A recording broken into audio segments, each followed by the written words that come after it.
SuperTalk Mississippi media production.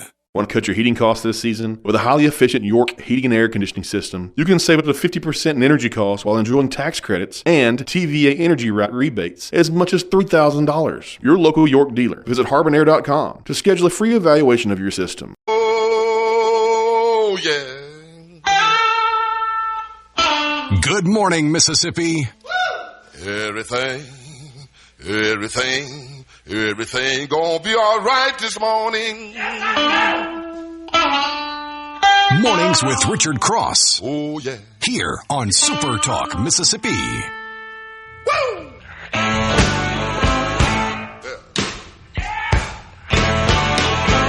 Now, when I was a young boy,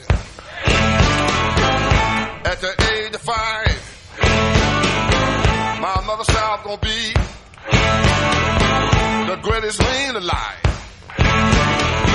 But now I'm a man, way past 21. Good morning, everybody. This is Lucian Smith here on Mornings on SuperTalk Mississippi. It is Thursday, June 18th, a little after 6 o'clock. Thank you for starting your day the right way here on Mornings on SuperTalk. I appreciate your being here. Lance, you doing all right on this, at least in central Mississippi, rainy morning? It's going to be rainy. I mean, crossing the res this morning, buddy, it looked dark and ominous, lightning striking all over the place, and it was trafficy too. So yeah, a lot of folks are out. Yeah, be careful because you're absolutely right. It's it is very wet, at least in central Mississippi. And man, just looking at the radar, it's going to be about another week and a half of rain, and more rain, pretty much all over the state of Mississippi. So, get your galoshes out, your rain gear. Frog gigging is going to be a popular endeavor here for the next couple of weeks. We had some sun yesterday. It was nice. Yeah, I mean, we're going to have probably some of that mixed in as we go.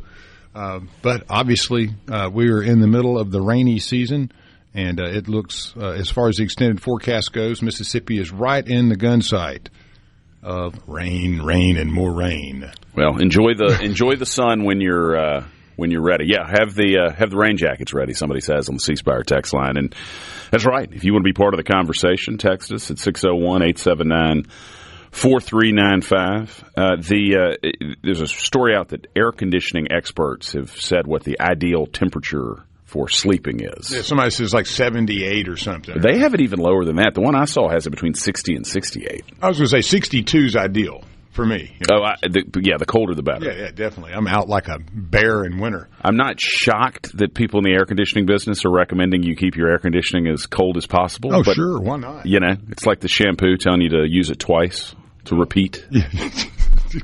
Get a little bit more if you need to. But didn't get all that dandruff. I'm 100% with you. The colder, the better. That's been, I told you this the other day. On days I host the show, Beth and I have started sleeping in different rooms because I can get up at 4 and she gets to sleep in, and I get to sit in bed and drink coffee and get ready for the show. So everybody's happier. Wouldn't work if I did this every day, but as a guest host, periodically, it works for everybody. Well, as long as it's the show's not causing any marriage issues, they're not like moving beds because she doesn't like what you have to say. No, boy, you're really not doing a good job, honey pie. Sleep over there. She will listen, but it's going to be somewhere in the first hour when I'll get the first text that lets me know she's got up, good up for her. At 'em. Now, is she a coffee drinker? Oh yeah. Oh yeah. Whole family. Like, did you grow up with coffee in the house and all that? Yeah, my folks drank coffee, and I was probably 16 or 17 before I started drinking coffee, which I think is a perfectly normal. I don't think most people drink earlier. I mean, you were done growing probably by 17. So I was a big old fella. Yeah, you didn't need to grow anymore. That's exactly right. They say stunts the growing, don't drink coffee. I wish I could figure out a way to get coffee to stop the growing out. I'm not going to get any taller. I'm a little worried about getting wider, but maybe the coffee will help. Yeah, are you black coffee, black with sugar, a little cream? What's your? I drink it black. Straight up. I drink it. Motor oil. Yeah, it kind of blew some minds when people learned that I like a little sugar in my first cup. I mean, that's so you do it a couple different ways. Well, yeah, I like a little sugar in the first cup, and then I'll kind of wean into just motor oil, as you go forth. So by the time you get to the bottom end of that first pot, and it's good and heavy and a little tangy, That's when I like it the best. Been sitting there for a little while, take a sip, and you get the jitters like. You ever get like old coffee though? It really is stronger. I mean, because it's been sitting there and kind of. I don't know what the chemistry is. So maybe somebody out there that teaches this for a living could. That's a very good question. Man, somebody you let it knows sit that for a while, and then you get that last. Oh man, you'll get jittery as a June bug. How much do you drink? A lot of coffee?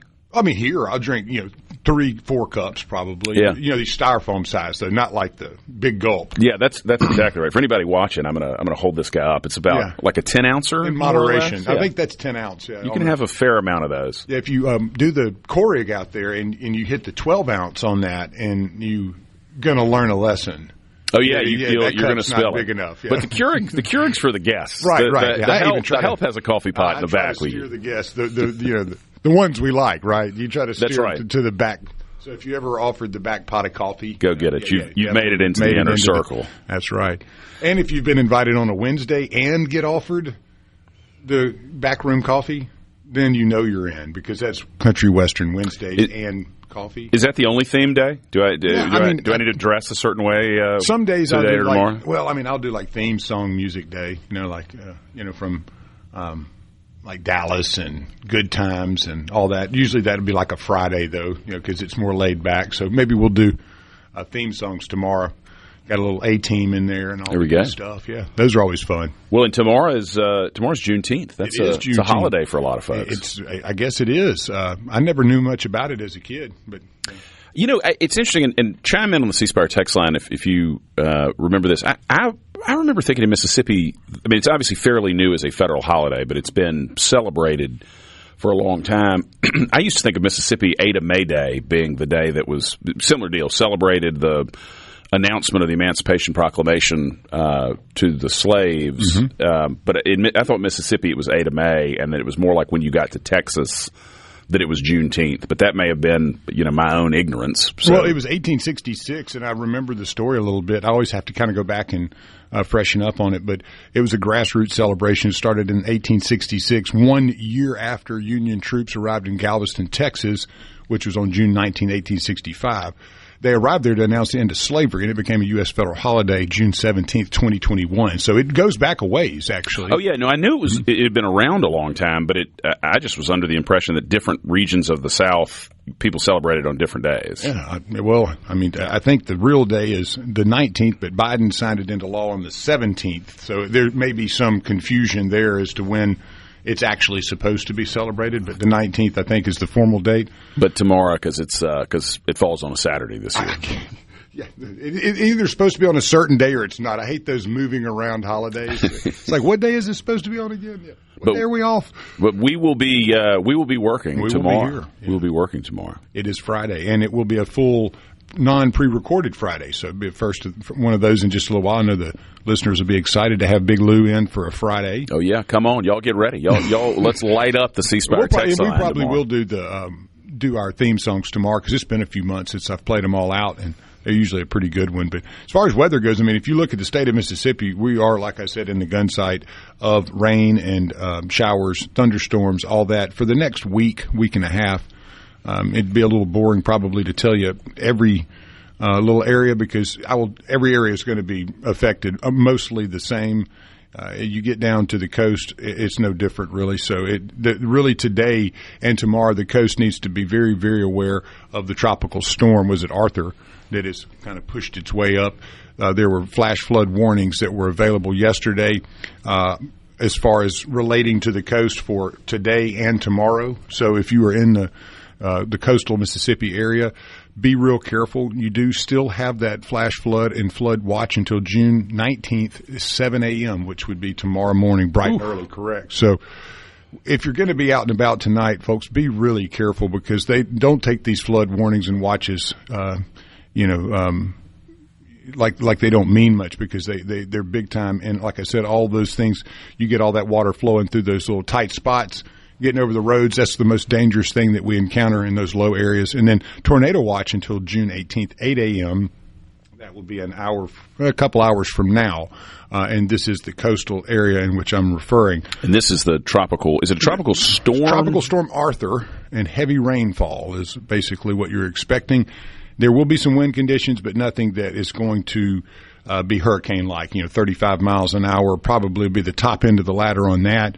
But rain, and more rain, and be around 86 degrees, so muggy on the coast today.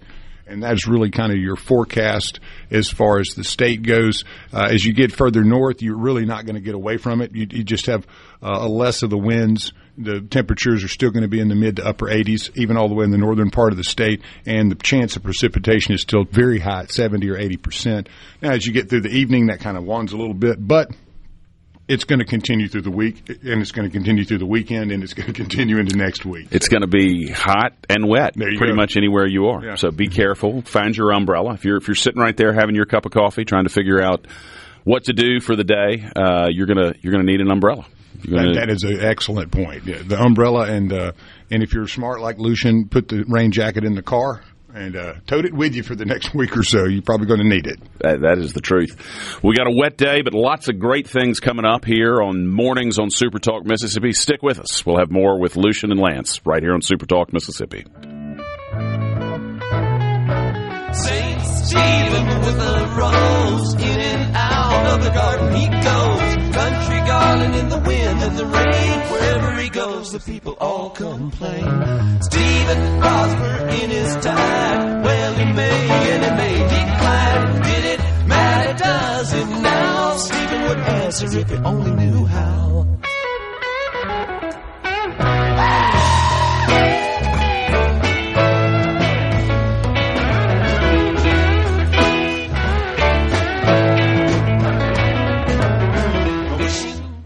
Good morning. Hi, fellow citizens. Mornings with Richard Cross. Right here, right now. Super Talk, Mississippi.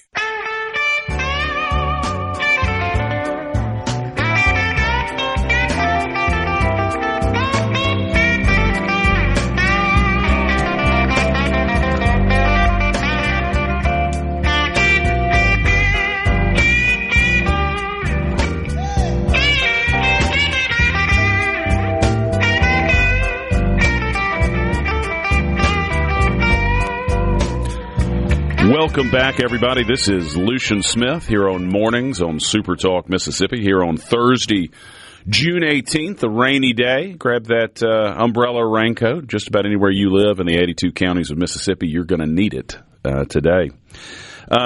Lance, do we have any birthdays worth mentioning on June 18th? Always.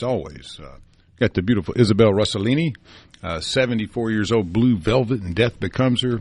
Carol Kane, Taxi fame, and Richard Madden, Game of Thrones. Not sure who that is, but I guess he's the bodyguard, it says. I'm sure if I Googled it, we would recognize his face. And then you have Sir Paul McCartney. He is 84 years old. The Beatles and solo work. Blake Shelton, 50 years old. Nathan Morris from Boyz II Men is 55. Alison Moyet. And people go, well, who's that? And I said the same thing. But when you see the word Yazoo next to somebody's name that you don't recognize, you're like, well, is that a Mississippian? Right. No, that is not a Mississippian. Alex Moyet is Alison Moyet is an English singer-songwriter known for her powerful bluesy contralto voice. And she came to prominence as a member of the synth pop duo Yazoo. So I can't say that I've got that one. Synth pop duo Yazoo, but thank y'all for bringing in. You don't have Yazoo in a bumper for us? Yeah. I'm not sure what it sounds like. I may have to figure that one out today, but a synth pop duo of Yazoo, yeah, I'm going to dig it out if I can find it. So we have some of them right there. We got a few more to work with also. Dizzy Reed, that is Guns N' Roses keyboardist. I wasn't aware of that one. I'm 63 years old. And then other notable figures we have here is Roger Ebert. He passed in 2013, the famous film critic. I didn't realize he'd been dead that long. Yeah, it seems like it hasn't been that long, yeah. Definitely. And Lou Brock, 2020, he passed away, Baseball Hall of Famer. So those are some of our birthdays for the day. I guess that speaks to, we were talking about how the older you get, the faster it seems like time is going. Yeah, I mean, 2013, 13 years ago, but it doesn't feel like it's been that long. It's kind of like, we were mentioning the Rodney King stuff and, in the 90s and then the OJ. That does not seem that long ago to me. No, it really doesn't. It feels a while back, but it doesn't feel like 91. You start doing the math on you, like, man, I was like yes, what was that again? 35 years ago. Yeah, let's not. I wish I could go back and do that over again, that whole time period. I mean, are you one of those where I don't have regrets, but I surely wouldn't mind having a couple mulligans. Yeah, I think everybody does. No, I mean, it's there's really no value in having regrets because what's it gonna do you for wouldn't you? be where you are now if whatever choices you made, even if you would go back and do them differently, you'd have ended up somewhere different. So. Are you one of these that believes that there is a way? I mean, Einstein kind of said it, and was the Einstein-Rosen bridge with time travel and all that. If you could go back and change stuff, would you do it?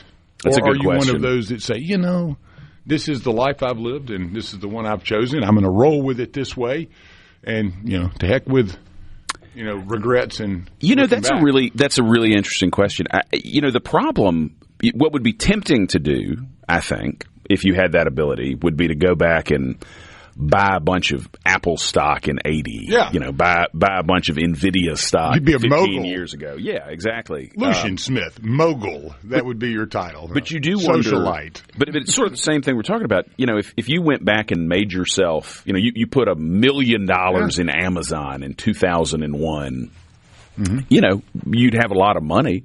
Yeah. But you'd have a fundamentally different life 100% than you've got now, and 180. I don't know if you'd want to risk that. Yeah, that's the point, isn't it? I mean, it's you have no idea of knowing. I mean, obviously, you could change the baseline of your life, but the values, the morals, the ethics, the things you've come to absolutely probably look in the mirror and respect about yourself.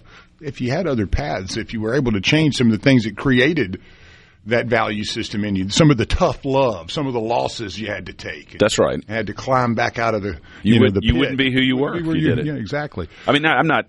If somebody wants to give me $1 billion, I'll take it. Just to be clear, Yeah, be happy to take that from you. Take it off your hands. Just send it to us on the C Spire text line, and we can arrange payment. Big day for the U.S., though. And this day in 1812, the United States issued a declaration of war against good old Great Britain. There we go. This time we declared it against them, right? That's right. The first time they were like, we're going to pick on our boys. This time America's like, we got this one. It began the War of 1812. It was prompted by Britain's violations of Americans' rights on the high seas and the involvement of British in the Indian uprising on the frontier. So they were meddling. They were meddling, so had to take care of business. 1873, suffragist Susan B. Anthony, she was fined $100 for trying to vote in the presidential election that had been held 7 months earlier. She never paid, which is a good thing, I suppose. $100 back then, that's a pretty good bite. Yeah, it's a pretty strong fine. Big deal. And in 1942, the U.S. Navy commissioned its first black officer, Harvard University medical student Bernard Whitfield Robinson. And so Sally Ride in 1983, she became the first American woman in space when NASA launched the Challenger space shuttle. A lot of June female space things. I've said all week we've had a lot of the ladies of. I mean, this is the week of it too, because almost third week in June. Something in the cosmos. I wonder if out there. Is that a good time to? Is the weather better for going into space in the summer? Yeah, and then you also had in 1996, and this was one of the cases that I still am fascinated with, is prosecutors in California charged Theodore Kaczynski, the Unabomber, and 4 of the Unabomber attacks, which there were many others, but he was one of those kind of. And his brother was the one who turned him in, right? His brother and his wife recognized the writing as letters that he had written to them. Yeah, because as well as the manifesto exactly. that he had published, and that's really what caught him. Was he had he not published or actually forced to publish the manifesto? I can't remember what newspapers it was as they put in the excerpts, but his brother read it, and then the wife they're like, "Ooh, man, that sounds like our nutty brother-in-law." I think this is Ted. And there were other red flags too. I think they'd sent him several $1,000s over the years. For what he considered living expenses, and those just started evaporating quicker. And they kind of were wondering what the money was going to, since he lived in a cabin and was what you would call self-sufficient. And so he starts blowing $3,000, $4,000, and $5,000 on stuff, and then you get the weird letter, and it correlates almost identically with the verbiage in the manifesto, and they're like, "Uh-oh, I think we've been funding terrorism." And he was a smart guy. I mean, brilliant. Clearly he was so smart his brain broke. But I think he got broke, as you put it, when he went to Harvard. I think he went to Harvard at age 15. He got there, met up with a psychology professor who basically brought him into, as reported, an MK Ultra type mind control project. Well, that's the speculation because there were much of that going on.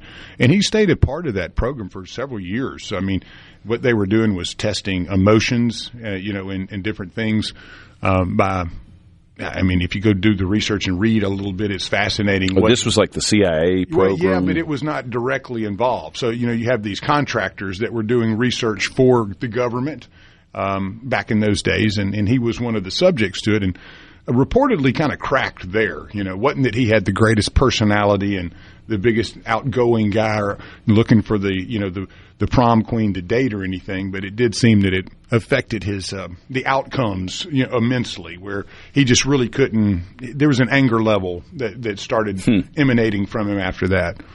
So there you go with the Unabomber. Enough about him. You remember this one in 1996, the two Army transport helicopters collided and crashed during the training exercises in Fort Campbell, Kentucky, killing 6 and injuring 33 people. Wow. I think I remember that like being the worst training accident at the time, U.S. military. Today in 2000, Tiger Woods won the U.S. Open by a record 15 strokes. Wow. And the U.S. Open starts today. I believe it does. Hopefully the weather will be okay for it as we have these storms blowing through the country. But, I mean, winning by 15 strokes is kind of like when Secretariat won by, 13 or 14 horse lengths? Yeah, no, that was It's about the same thing. You can put pretty much Tiger Woods at his prime. I would say he's the Secretariat of golf. I think that's a fair assessment. What a dude, man. Absolutely. I mean, were you a fan watching him, as he came out of, college? And right in, everybody's like, this guy's going to be pretty good. And then all of a sudden, it's like, boom! He just became such a cultural phenomenon. That was, he was the first golfer that I think a lot of, at least in a while, that a lot of non-golfers knew who he was and had a sense of how he was doing, which was great for the sport. Well, and you had a lot of the older guys that were still playing at that time too. A lot of the old guard were kind of going into the senior circuit or were already there.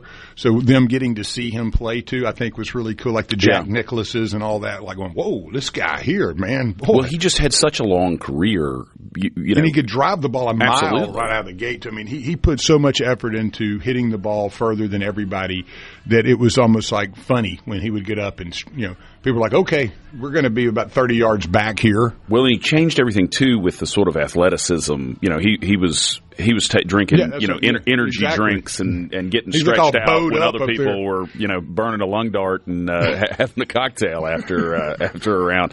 Y'all stick with us. We'll have more coming up right after this break. This is Lucian and Lance here on Mornings on SuperTalk Mississippi.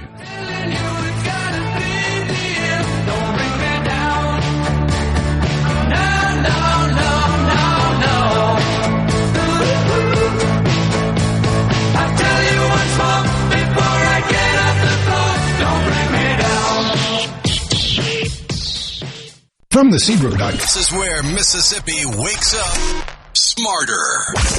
Headlines, context, and the conversations that matter most. Mornings with Richard Cross, right here on SuperTalk Mississippi.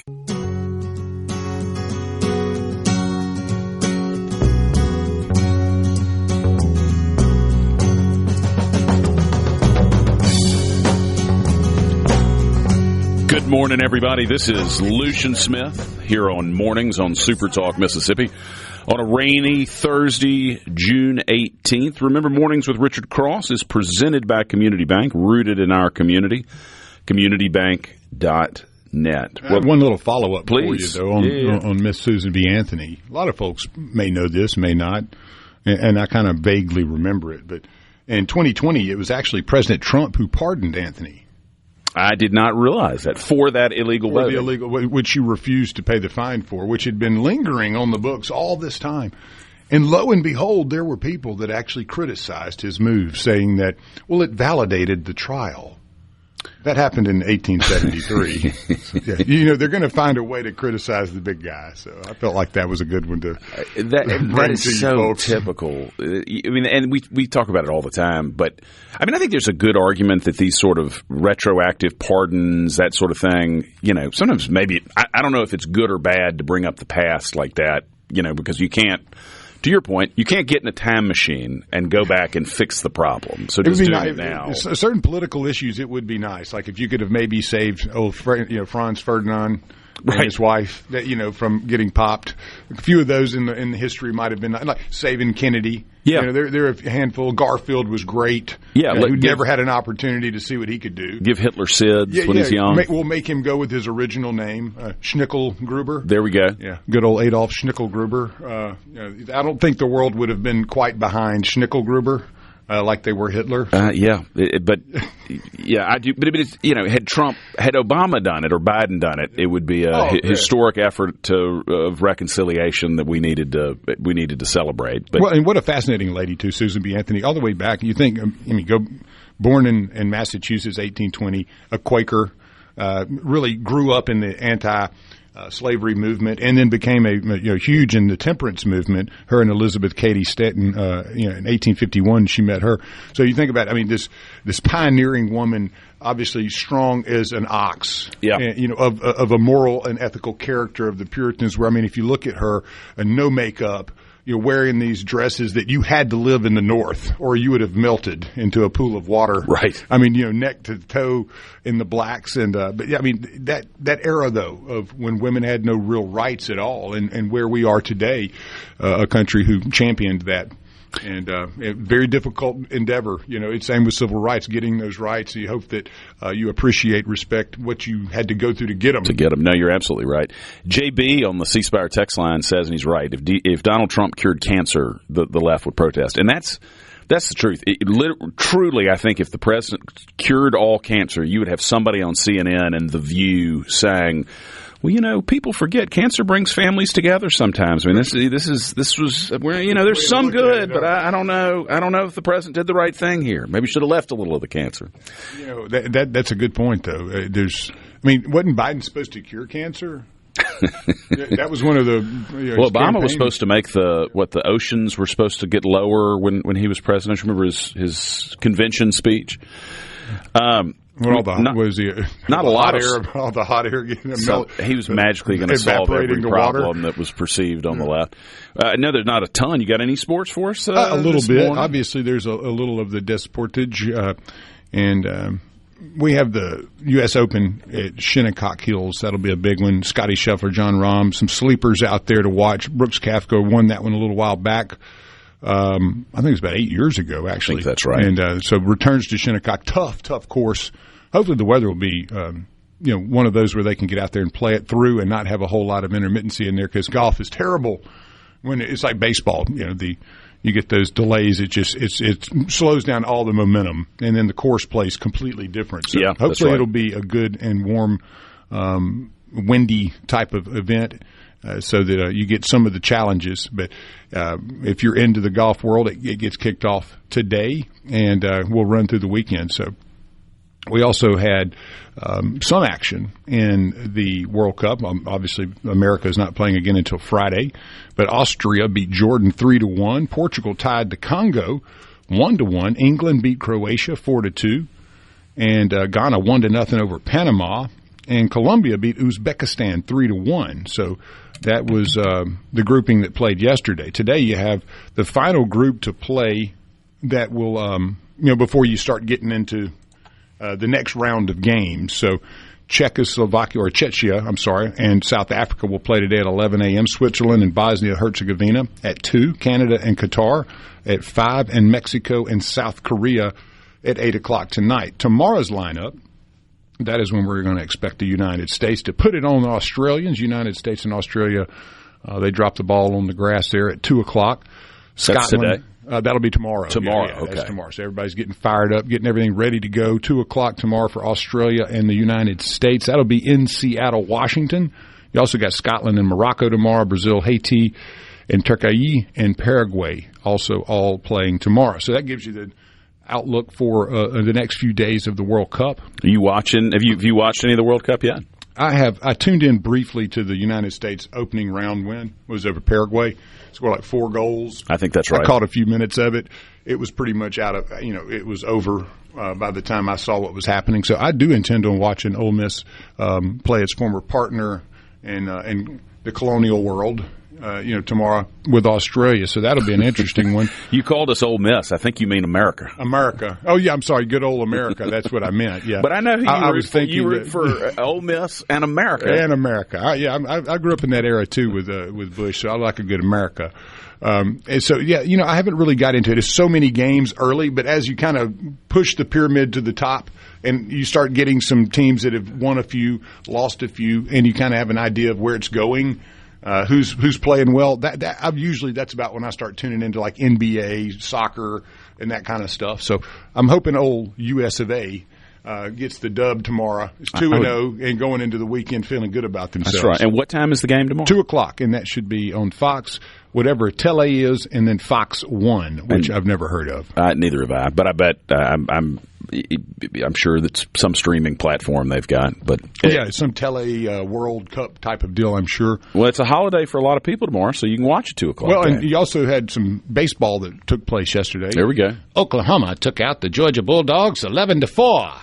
They're going to advance to the championship of the College World Series, and they're going to play North Carolina, who put it on the West Virginia Mountaineers. And you had Oklahoma, right? I did. That was my team.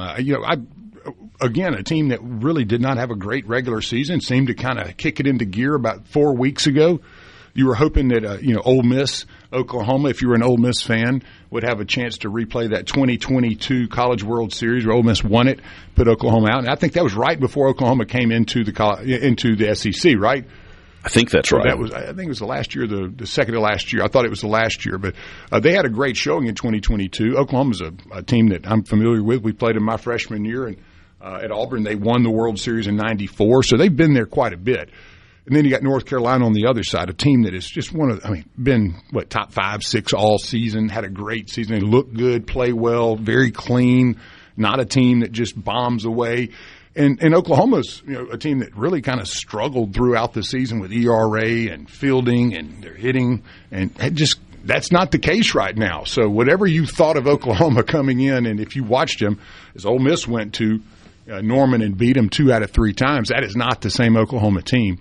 They have very good front-end pitching. The bullpen's held up very well. They still make an error here and there, and against a North Carolina team, that's going to play. That's going to matter. Is Carolina, are they often this good in baseball? Okay, so this isn't no kind of strange thing. They won 53 games, only lost 12 this season, and really I think have only I don't even think they lost one yet in the postseason. I'm not sure Oklahoma's lost a game in the postseason either. So 2 teams that are extremely hot is when it actually matters the most is now. So West Virginia, valiant effort, though, coming back. They were getting smoked yesterday, and then toward the end of that game, they put up 7 runs to kind of get back into it. But 2 errors, and North Carolina getting out to such a great start yesterday really was – that's all she wrote for West Virginia. You got to think about it, too. Both Georgia and West Virginia would have had to beat those 2 teams twice to advance to the so finals. You're looking at that like Mount Everest. You're going, man, we've got to beat these teams one more time. So I think both West Virginia and Georgia just ran out of gas. And it essentially resets for the final 2, right? It's a best-of-3 series. It's a weekend series now. So you'll have a head-to-head battle with Oklahoma and North Carolina. That'll start on Saturday. The time for that is 7:00 p.m. ESPN. That's the first game. Then Sunday, obviously, and Monday if necessary. So if Oklahoma and North Carolina, if somebody wins the first 2, then there will not be a Monday game. But you're kind of hoping to see a Saturday, Sunday, Monday series. To make it more sports is better than less sports. Exactly, man. I'm not going to complain because once it's over, really, there's not a lot going on. You'll start hearing. And really get all the NFL, college football, golf, all of that really just takes center stage as soon as this happens. Then you got Major League Baseball to really focus on All-Star break and as you get into the fall. You're absolutely right. But, y'all, we're coming up on a break here. Stick with us. We'll have a lottery update coming up. More with Lucian and Lance here on Mornings on SuperTalk Mississippi.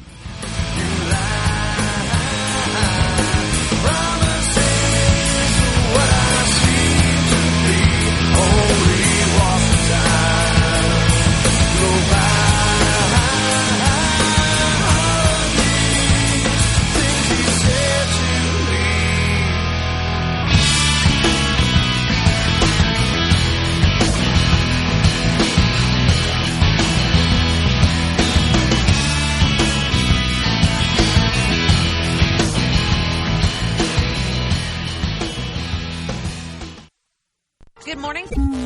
Reaching across the state and across the aisle. Mornings with Richard Cross on SuperTalk, Mississippi.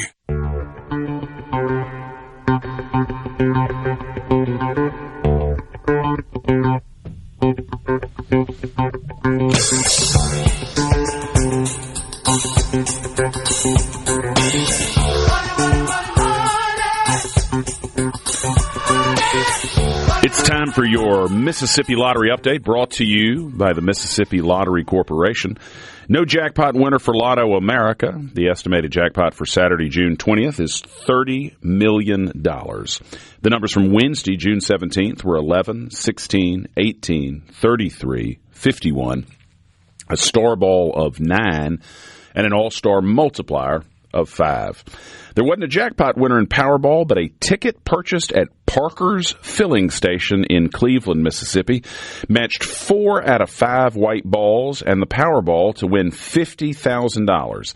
If they had purchased the $1 Power Play add-on, it would have doubled to $100,000. The estimated jackpot for Saturday, June 17th, is $302 million. The numbers from last night were 3, 26, 49, 53, and 61. The Powerball was 12, and the Power Play multiplier was 2. Double play numbers from Wednesday, June 17th were 10, 17, 44, 63, and 67. A Powerball number of 24. Mega Millions had no jackpot winner, but the estimated jackpot for tomorrow, Friday, June 19th, is $452 million, a cool almost $500 million. The numbers from Tuesday were 12, 20, 53, 67, and 70. The Mega Ball was 12.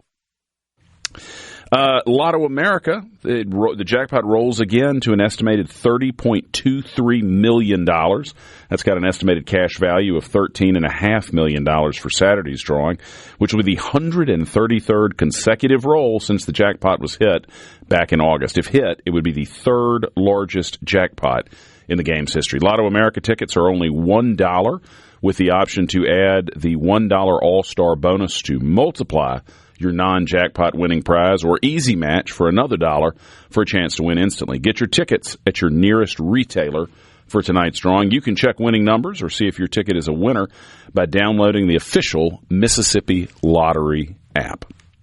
Handful of happy folks here off of Savannah's list. Players from Jackson, Ridgeland, and Greenville each won $2,700 from Raceway 990 in Jackson on a cash 4 tickets.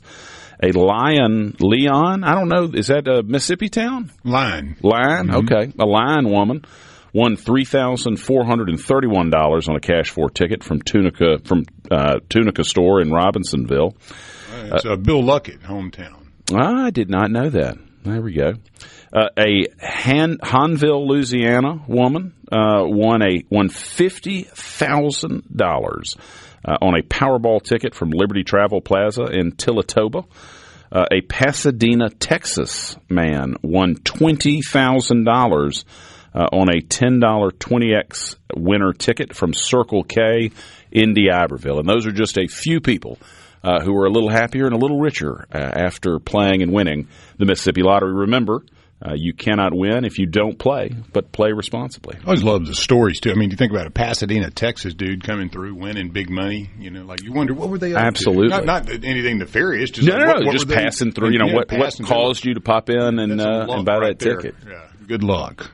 Those are always great stories, especially, afterwards, see what folks do with them. Yeah. It's like, well, my truck blew up after I left Mississippi. Had to go spend that money on a brand new F-150. Probably had to call Richard Cross on that. He knows what the deal is. He does know. I was behind somebody. This has probably been a year ago, but who was buying lottery, or somebody was buying lottery tickets. And somebody made conversation with him, and the guy making conversation said, "I bought that truck with something with a ticket." With the winnings I got from playing the Mississippi Lottery. So there really are some good stories. I had a client like that once. He had opened an account with me, and we were going to trade some oil. He was older, had plenty of money, and he was like, gambler-type mindset. And I was like, hey, this is what we're going to do. It's very risky. It may not work out, but I'm looking at like 7 to 10 days before we'll either lose a lot or win a lot. And so we placed the bet. Oil, it ran up about 50% in about 5 or 6 days using a leveraged ETF. And he called me and goes, hey, man, what you want to do? I said, I think it's time to sell. We hit our goal plus some. Let's back out of this thing. Sold it. He closes the account out. I'm like, I was so distraught. Like, man, I thought I just made you 50-something% in a few days. Like, man, I really felt good about that. He's like, oh, man, well, just send me a check. So I sent him a check. About 4 or 5 days later, he shows up with a brand new truck. He goes, you bought this for me. Huh. And he gave me a huge check. There we go. Wrote it on the hood there. I'm like, whoa, okay. Deposit this. I didn't know. It was like a Saturday. I didn't know what to do with it, man. I'm like, what do I Yeah, you want to make sure you don't lose that check. I was like, oh, my God, man, this is awesome. Well, y'all stick with us. We've got more coming up after this break. But coming up next is Fox News, followed by SuperTalk Mississippi News. Well, all day long while I'm working in town, time slows down to a crawl. When I'm not thinking about you, I'm checking the clock on the wall. Then it's goodbye factory and hello love, and there's a smile across my face. 'Cause I'm back in the arms of your sweet love, where my thoughts have been all day.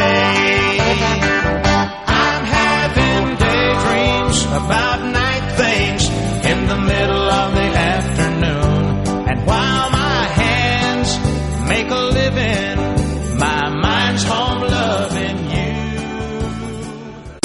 The views and opinions expressed by the hosts, guests, and callers on this show are not the opinions of TeleSouth Communications, its management, or advertisers. And now, Mornings with Richard Cross. What's up? Let's get the show going. Super Talk, Mississippi.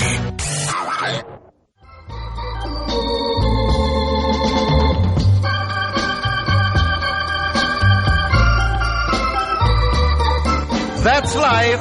That's life. That's what all the people say. You're riding high in April, shot down in May. But I know I'm gonna change that tune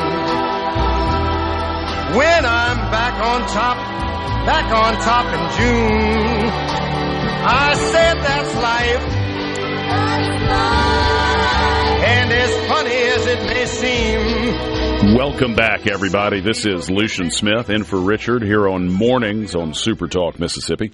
This hour of Mornings with Richard Cross is brought to you by MWG Employer Services. Running a business is tough, and if you're struggling with HR, benefits, and payroll, you're not alone. That's where MWG Employer Services comes in. They can provide a full range of employer services plus a custom plan that fits you. Call today at 601-206-7966 or go to mwgemployerservices.com. Got a couple for you, man. There's a story out there. Didn't know if you'd seen this one regarding the highly contagious virus that is potentially affecting our local catfish product, which breaks my heart because that was my question. What is your comfort food?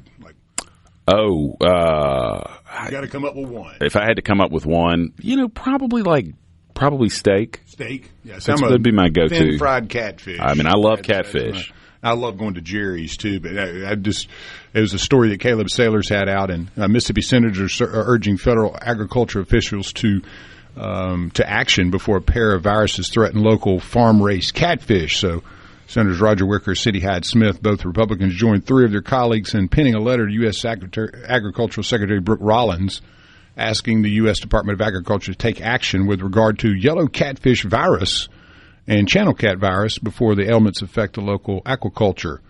And it says that the yellow catfish virus first identified in Chinese aquaculture, of course, in 2022. Seems like that's my question. Like, what is going on in China? Nothing is it good, just the number of like people or something? I mean, you never hear of the virus came from India. That's a really interesting point. I mean, you always hear it is always China. And I guess my question is a curiosity, like what in the world's going on over there? That's a good question. I mean, we know from the COVID stuff that they do have that they've got labs over there where they're exactly. Yeah. Well, the channel cat virus is highly pathogenic, and already known in the U.S. But I'm like you. I love some catfish. So I'd hate, and it's a huge part of our economy too. You would hate for anything to happen that would be bad for the men and women who bring it to you. Well, and the problem is there's like 80% mortality rates in the commercial line. So if you get infected, it's a rough one. So again, praying and hoping that we don't see, and it could be up to 90% too. So praying and hoping we don't see that in our catfish community. Thanks for Roger Wicker and Cindy Hyde-Smith both being on top of that. I know Absolutely. That's an important thing I wanted to mention, and great job with Caleb Sailors as always, and the J.T. Mitchell news department over there getting no doubt about informed. It. Another interesting story that came out, I think it was over the last couple of days, apparently, and you don't know if it actually happened or not, but the group says it did. This kind of leads into the 14-point plan with Iran.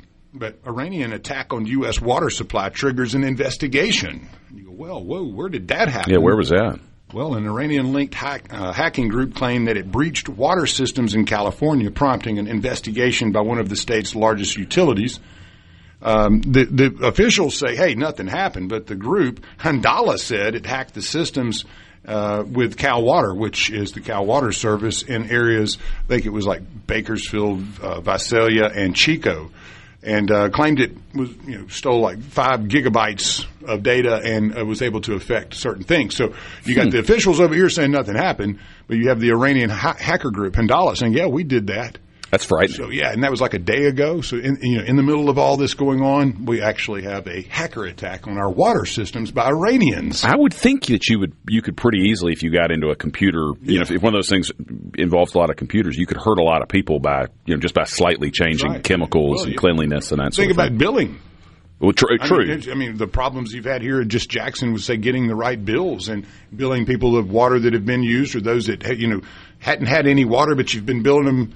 I mean, that throws the system off, obviously. You just start running into major problems. I'm surprised Mayor Lumumba didn't use that as an excuse for why he couldn't run the Jackson water system. It was a terrorist. See, they came in, they hacked us. Well, and now that we've moved forward with the plan, we have 60 days where we're going to start, slicing and dicing, and it'll be a little bit of potential, nip and tuck, as they say, with this peace plan. My question would be, we had 3 presidents, name them, who had goats as pets on the front yard.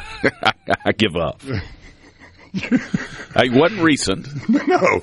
I'm saying let's bring it back, man. Bring it back. You know that they've got a goat over there. There's some peace deal going on, and the Khomeini or whatever's like, here, President Trump, I want you to take this back and put it on the lawn, and let's have a peaceful solution to all this. But I mean, it would be a great thing to bring back the goats on the front yard. And the presidents that actually did that, the first one was Abraham Lincoln. He had two goats, and they were actually always around the kitchen. Apparently, Benjamin Harrison, he had some goats, and then Rutherford B. Hayes. And his son Scott, the goat would like tie off to the goat, and the goat would pull him around the house. Really? Yeah. So we need to bring the goat back. You know what I'm saying? I would ride. I'd ride in a goat pulled sled. Yeah, wouldn't that be fun? Probably easier to pull around an 8-year-old. Yeah, I mean, even with 0 turns turns and all that these days, and the groundskeepers, just seeing the goat out there keeping it gnawed down perfectly like a putting green. Trump's a big golf guy. True. But no, with the actual peace plan that we have in front of us, have you gone through, the gist of all of it? And I have not, but right now, Ro Khanna, who's the very liberal California congressman, is on Fox Business talking about how he supports the plan. So I have to think it's not very good if Ro Khanna is for it. Well, it's pretty straightforward in that the U.S. is going to give them the money. The $300 billion is for reconstruction and investment.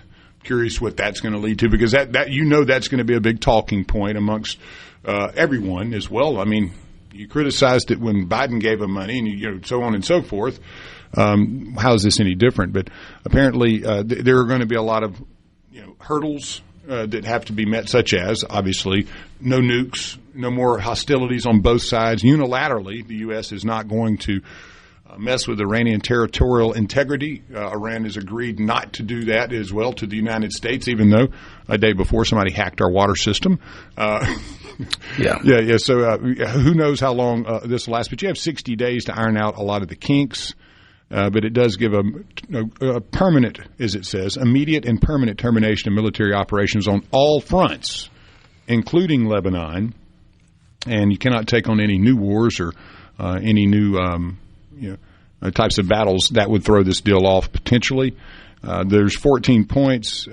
Again, second point was respecting the territorial integrity of each of the parties. United States and Iran will commit to negotiating this thing out over 60 days. That's point 3.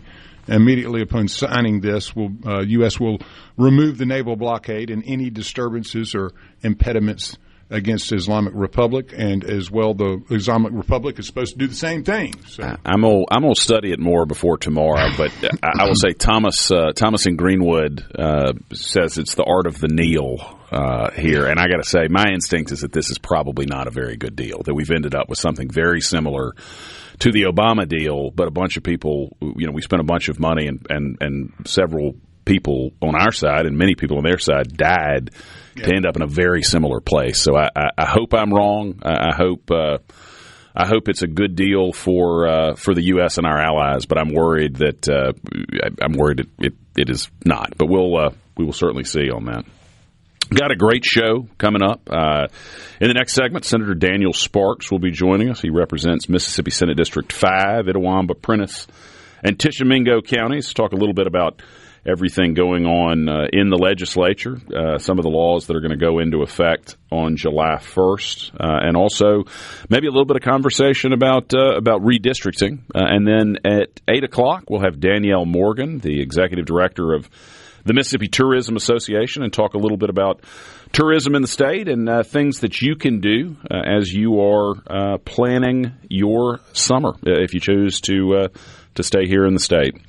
Ever notice how some places still know your name? At Community Bank, that's how banking works. We're a bank that knows community because we live here, and when you walk in, you're more than an account number. No matter what your banking needs are, here you'll talk to real people who care about your goals. Community Bank, a local bank built on relationships. Stop by your neighborhood location or learn more at communitybank.net.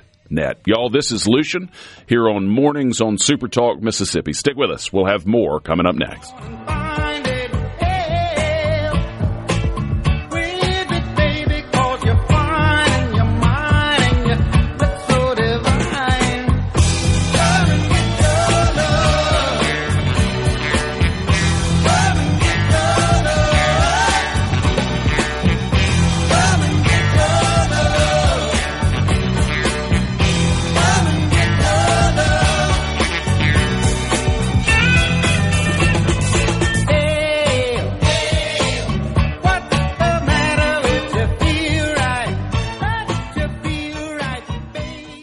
From the Venable Grab another cup of coffee and start your day right. Mornings with Richard Cross here on Super Talk, Mississippi.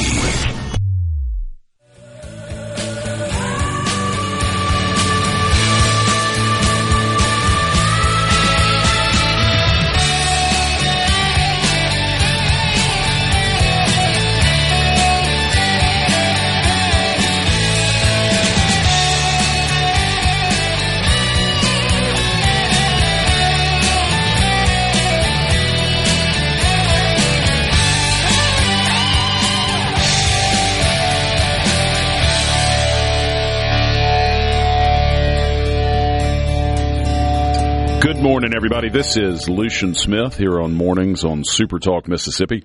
With us on the line is State Senator Danielle Sparks. How you doing this morning, Senator? Oh, I'm doing good. Just getting situated here at the hotel room. I'm down on the coast. It's conference season in Mississippi, so I'm in Biloxi and headed over to Gulfport later. And very interesting. You have your tourism people on a little bit later. Is that the conference you're down there for? No, I'm actually the supervisors, Mississippi Association of Supervisors are here. I was there yesterday with them. The police chiefs are here. We had hotel hospitality folks yesterday. I'm going to a healthcare conference today. So when I say it's conference season, it is conference season. You're staying busy there. Well, that's a good place to be. The Mississippi Gulf Coast is a great spot. It really is. And, one of the things yesterday, and I'll get situated, I apologize to your viewers for all the moving around. You're good. But the one of the things we took away yesterday from the time with the hospitality folks is that particularly coastal Mississippi generates about $2.1 billion in revenue to the state, wow, as well as 32,000 jobs. And that is up from 17,000 in the last 4 years, and are approximately responsible for about 41% of the visitors to the state of Mississippi. That's extraordinary. And we don't, as a state, do a good enough job. I mean, as a people, I don't mean the leadership of the state, but we don't do a good enough job remembering how many great things we've got like that in the state. The opportunities to go on a vacation and never leave Mississippi. Absolutely. And again, I'm sure the tourism folks will talk about that when they come on, but I'll give them a thumbs up before they start. Just simply from the standpoint of the visits that we get. And, when people come to Mississippi, so often they are impressed with the people. I mean, we are a hospitable people, obviously, and just trying to get them here is the greatest challenge, I think. And of course, the Gulf Coast has done a tremendous job post Katrina in their rebuild and their focus and the intentionality with so many different things they've done. But Chairman Greg Haney from Gulfport is tourism chairman on the House side, and Lydia Chassenall on the Senate side, and they work well together to try to work with our Visit Mississippi people, tourism, Main Street. We see that in a lot of our rural areas is a real focus on improvements on the Mississippi Main Street program. So shifting gears a little bit from that to your focus in the Senate, I mean, how did you feel like if you had to grade this year's legislative session, what would you give it? I'm always a hard self-grader. I would say B- at best. I felt like we worked through a lot of things. We put a budget out that was reasonable and responsible. There's some very good bills that pass that will become law, but it's always tough because you see good things go by the wayside. But I think that both sides this year really tried to focus on core functions of government, education, infrastructure, public safety. Those are the things that government is supposed to do. We often get into other issues, and that's a lot of times where our constituents are not a big fan of that, and I understand. But there were some good things that happened, but, I don't know that I would give an A for any of the sessions we've been there. What year is this for you in the legislature? This is year 7. I'm finishing up second term, and I'm in, that was the 7th session we went through. My first one was 2020. It takes a little while to get your feet underneath you and figure out how everything works. I think you're well past that point at this point, but I know it takes a little while.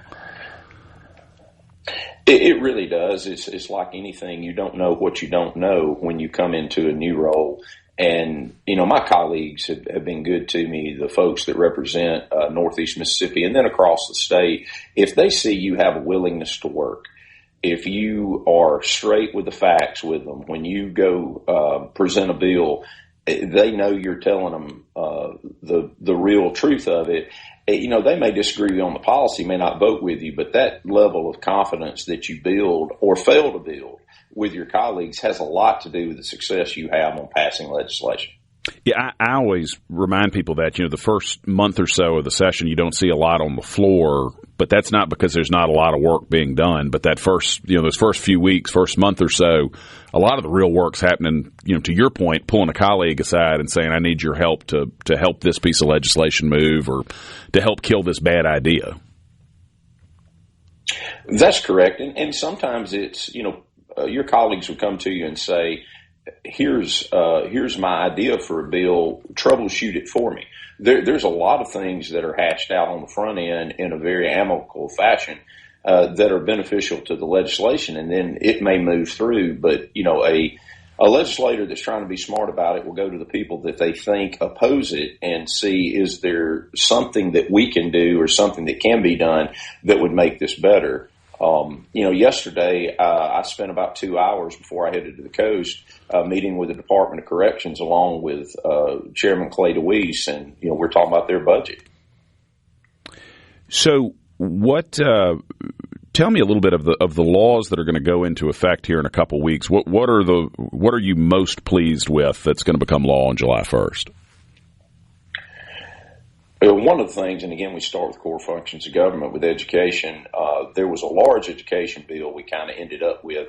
There were several individual bills, but as part of that education package, we were able to get a pay raise across the board for K-12 instructors, community college, and IHL instructors. We continue to move in the rankings in the right direction in K-12 education. There are challenges we have across the board, but we were able to get some pay raise to the educators. Part of that education bill also included Bryce Wiggins, Chairman Wiggins' civics legislation. It also included a piece of legislation that I'd worked on and dropped a bill, and several people have worked on for years, is financial literacy in K-12. And that's one of the items that's been the most frustrating to me that we couldn't get across the finish line that we finally did this year, because young people need to understand the value of the dollar, interest, how it works against you, how it works for you, loans. And it was also a big focus on online. You guys were talking about hacking just a few minutes ago. Is a lot of our young people, they don't walk into the bank like I do and say hello to the clerks, how are you doing, and all those things. They're going to do everything online. So teaching them safety online for password protection, things of that magnitude in the financial sense. But it has a secondary benefit because it actually could teach them online safety and other ways that people act nefarious. What was those are big. What had been the holdup in previous years on getting the financial literacy legislation through? It's hard to say. The Bankers Association had been on board for years.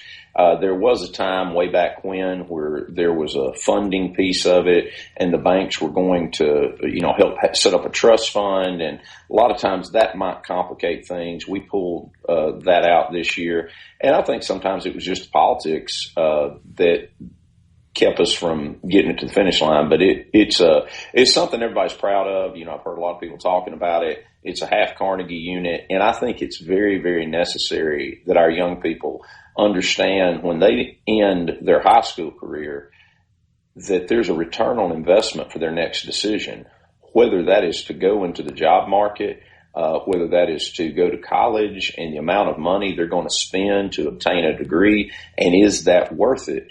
We are doing so much focus on workforce training. We've had investment in the state, being able to chair economic workforce development. I've been able to witness, firsthand a lot of the investment in our state, jobs that are coming. And these students, many of them are going to make a choice to go directly in the industry. And that's a financial decision. And they may end up going back to college at a later date. Their employer may send them back to college. But those are all, in my opinion, questions that an 18-year-old has to answer. And we need to prepare them to answer those questions. I think that's a great point. Senator, can you stick with us another segment? Absolutely. Be proud to. Y'all, this is Lucian Smith in for Richard here on Mornings on SuperTalk. Stick with us. We'll have more with Senator Danielle Sparks after this break. There ain't no sunshine when she's gone, and she's always gone too long. Anytime she goes away, I wonder this time where she's gone. I wonder if she's gonna stay. There ain't no sunshine when she's gone, and this house just ain't no home. Anytime she goes away. From the Seabrook. Take a deep dive into the news and debates driving the day, all on your ride to work. Mornings with Richard Cross, SuperTalk, Mississippi. But that don't mean any of this. Still my confession draws you near.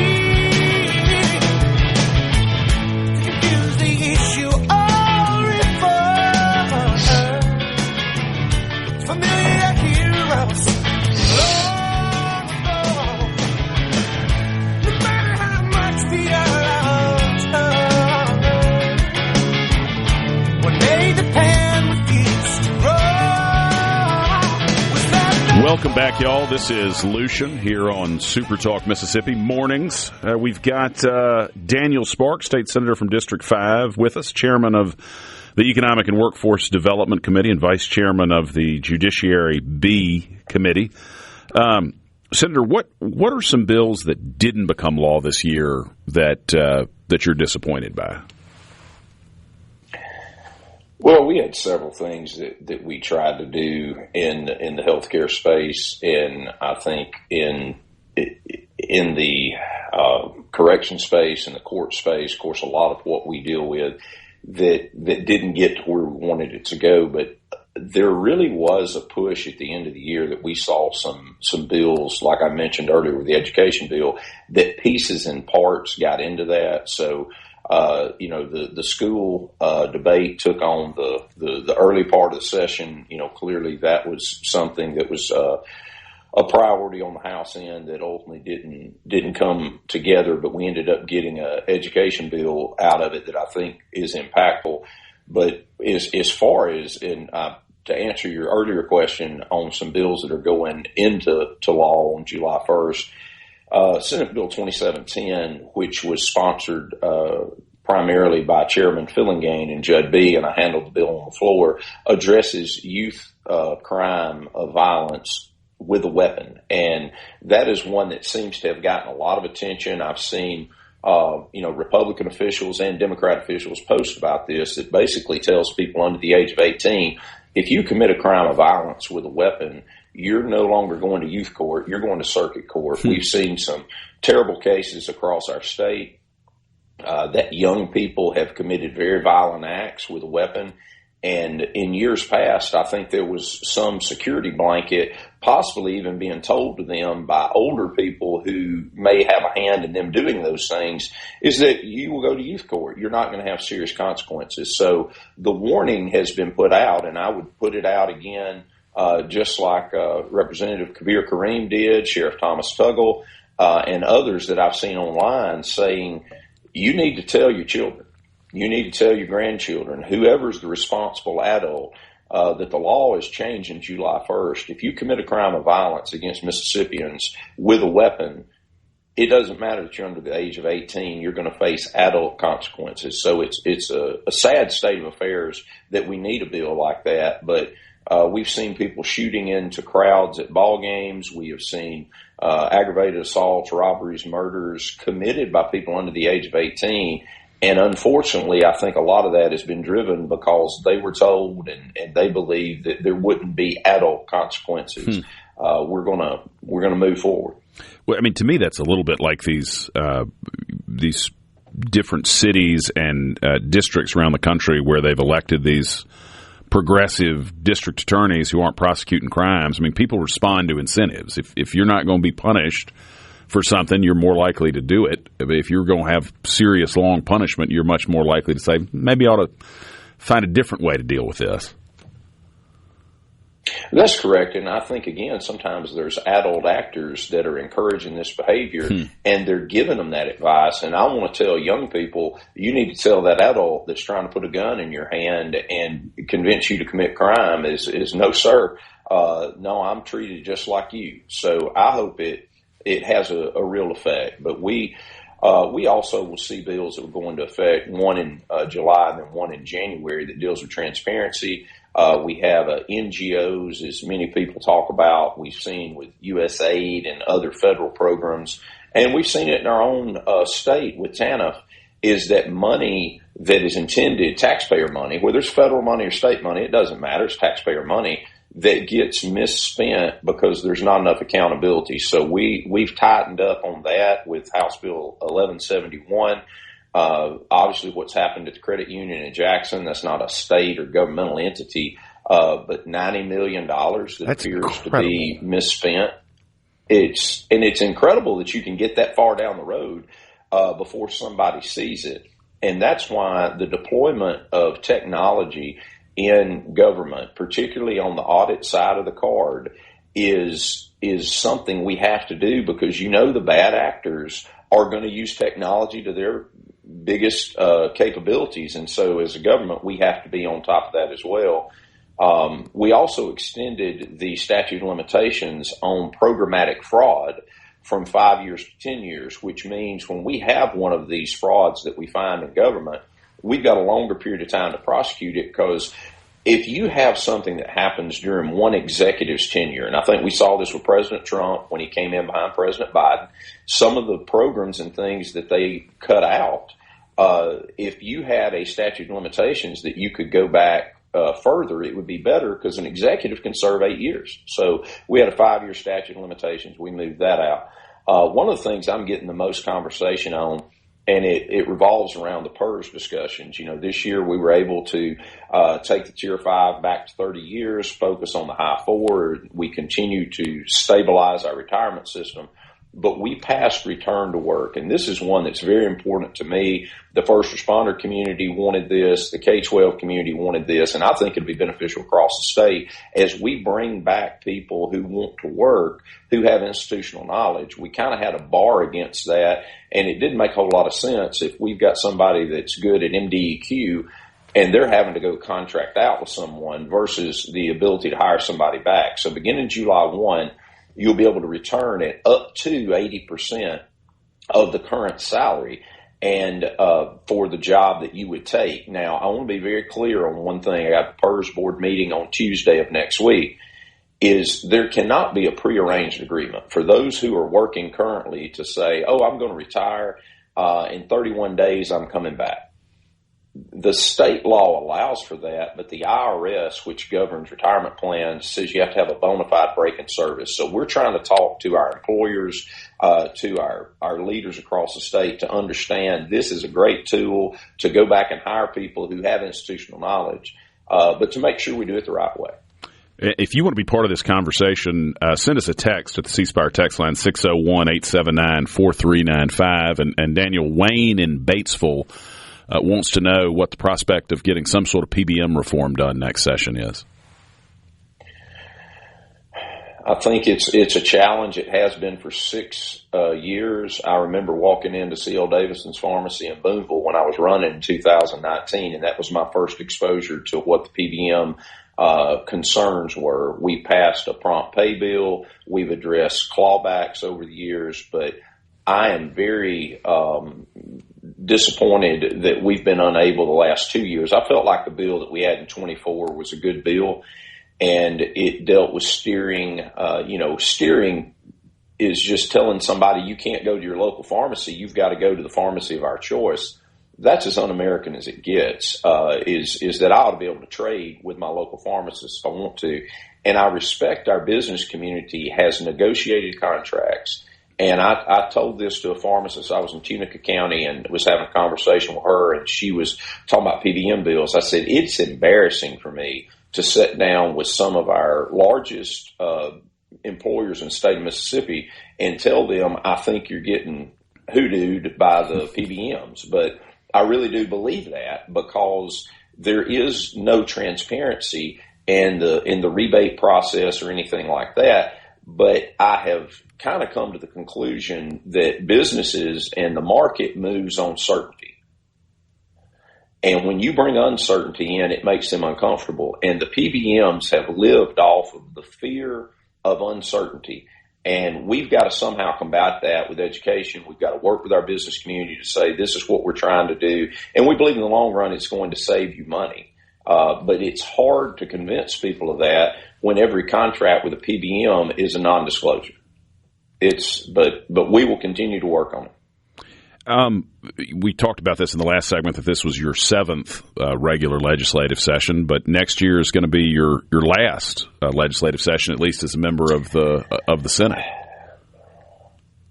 It is, and that's probably my only regret for making a decision to pursue the position of the office of the state auditor in the 27 election cycle is I really do hate to leave the Mississippi legislature. I have enjoyed the colleagues, the camaraderie, learning, working with constituents, working with state leaders. But I do believe there's a level of effectiveness when you're full-time.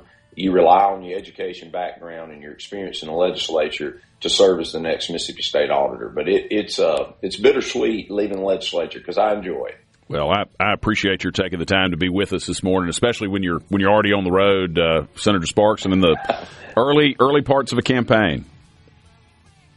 Well, thank you so much, Lucian. It's always good to be with you guys. Hey, thanks for being on here. Y'all stick with us. This is Lucian in for Richard here on Mornings on SuperTalk Mississippi.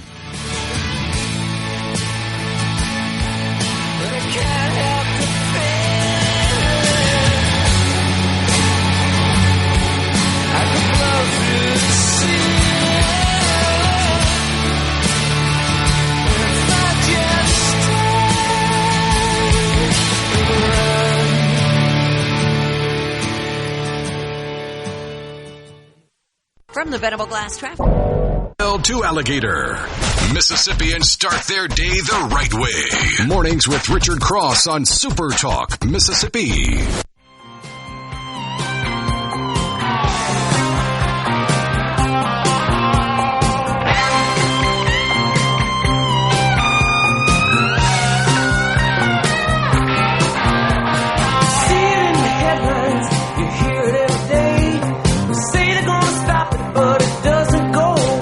Welcome back, everybody. This is Lucian Smith here on Mornings on Super Talk Mississippi.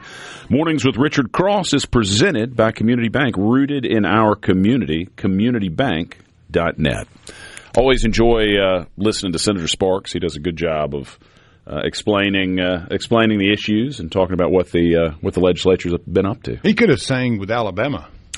He's got a great voice. He does. Yeah, he does. And a great guy. What a good fit, too, I think, for spending as much time in the legislature over the years, getting to know Senator Sparks and how meticulous he is, how much he cares for accuracy, efficiency, the things that you want to see the auditor's office doing, which I'm sure Shad White has done a fantastic job as well, whittling down some of the fraud. But I think he's got a great shot. Again, not picking winners and losers here, but what a good guy to be running for that office. I think the bench here in Mississippi is very strong. On the conservative side. Absolutely. And they're going to be, it's really going to be interesting the next year to watch, because we're about 13 months away from the 27 Republican primary, and everything's, other than insurance commissioner, and obviously somebody could challenge Commissioner Cheney, but it's not going to be an open seat. There are a lot of vacancies, a lot of offices. Tough horse to beat right there, and Mike Cheney. Yeah, no, I don't think Mike's getting beat. But you got 7 offices that are going to be open, so you're going to see a lot of moving around. You mentioned that earlier in the week. What was the last time we've seen? You and Sid were talking about that. It goes way back since we've had so many open offices at the top here. Yeah, I don't remember the last time. Now, if you do, you can let us know on the C Spire text line. I worked in that race where Mike Parker and all of them, Musgrove won it, if I recall, and there was a lot of openings there. I think almost every seat. You had governor, lieutenant governor, all the way down to auditor. Phil had been appointed, and he was running for his first state auditor job, and as an elected official rather than appointed by Fordyce. But I think that was a while back. I'm trying to remember. Was that like 01? No, it was further. 99. 99, yeah, that'd be right, 99. Well, I had an update for you on the hacker story as we get a little deeper into that, the Iranian hackers in California. Basically what these guys did was they, as I thought they may have, was attacked the billing system. Okay. They said, hey, guys, after America blew up a water supply close to the Strait of Hormuz last week, we're going to retaliate. And what they did was just hack into the system and said, hey, we could shut the water down in every American city if we wanted to. We're not going to. This is a warning. But the areas that they did and were able to access were customer information, billing data, and such as that. So what they could have done was basically say, well, this guy isn't paying his bill. Oh, and so all of a sudden your water gets cut off. Huh. So that's kind of the thought process there of how they're using this. So that's a little follow-up on that story. Interesting. The other, we had a little bit of an update today, and I think Fox may have reported on this as well, but the terror plot, the recent one, there's been so many of them. I know you'll have to be more specific, unfortunately. Well, at the UFC event. Oh, yeah. Yeah. This guy here was a DACA recipient, and DHS is confirming the suspected ringleader accused in the plot to carry out a mass casualty attack at the UFC event at the White House on Sunday is an illegal immigrant. Interesting. The alleged ringleader of this incident, Abraham Valdez, was in the country illegally from Mexico, but also may have been granted DACA status to allow to stay, dating way back to the Obama administration. There was around 20 others that they were saying will be under investigation as well. Didn't get to go through the whole article, but it seems like there's a big swath of folks involved in this, and doesn't look good. Did they talk? Is there any sense of what the motivation or what the motive was for the attack? Was it political, or is that known yet? I think if it was illegal immigrants, it may be something to deal with ICE and those types of things, but that's an assumption, and I would not take my word on that to the bank until I can confirm it. But it seems that's where we're going with that one. That was really an underreported story. Very much so. On Sunday night, the FBI had foiled a major terror plot to attack the UFC fight that happened on Sunday night at the White House. And finally, another big piece of information this morning. This is a story that kind of percolated out yesterday. It has been suggested by Trump at some point, I don't quite remember when, but Bernie Sanders is championing the cause to propose a sweeping transfer of wealth and power from the AI industry to the American public. What he wants and what he's proposing is would create a sovereign wealth fund overseen by an independent commission, nothing to worry about there, and financed through a one-time 50% tax on the stock of the largest AI companies.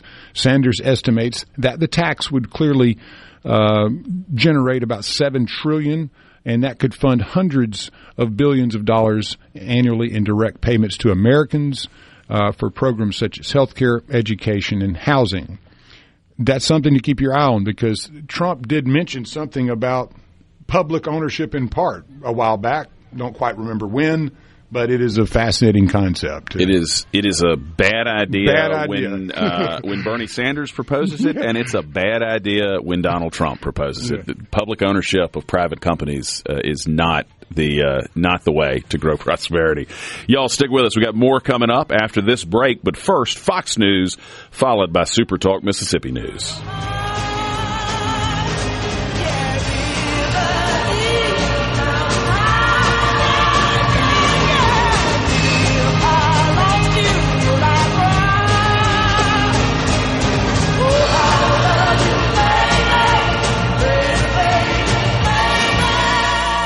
Your home morning, Mississippi.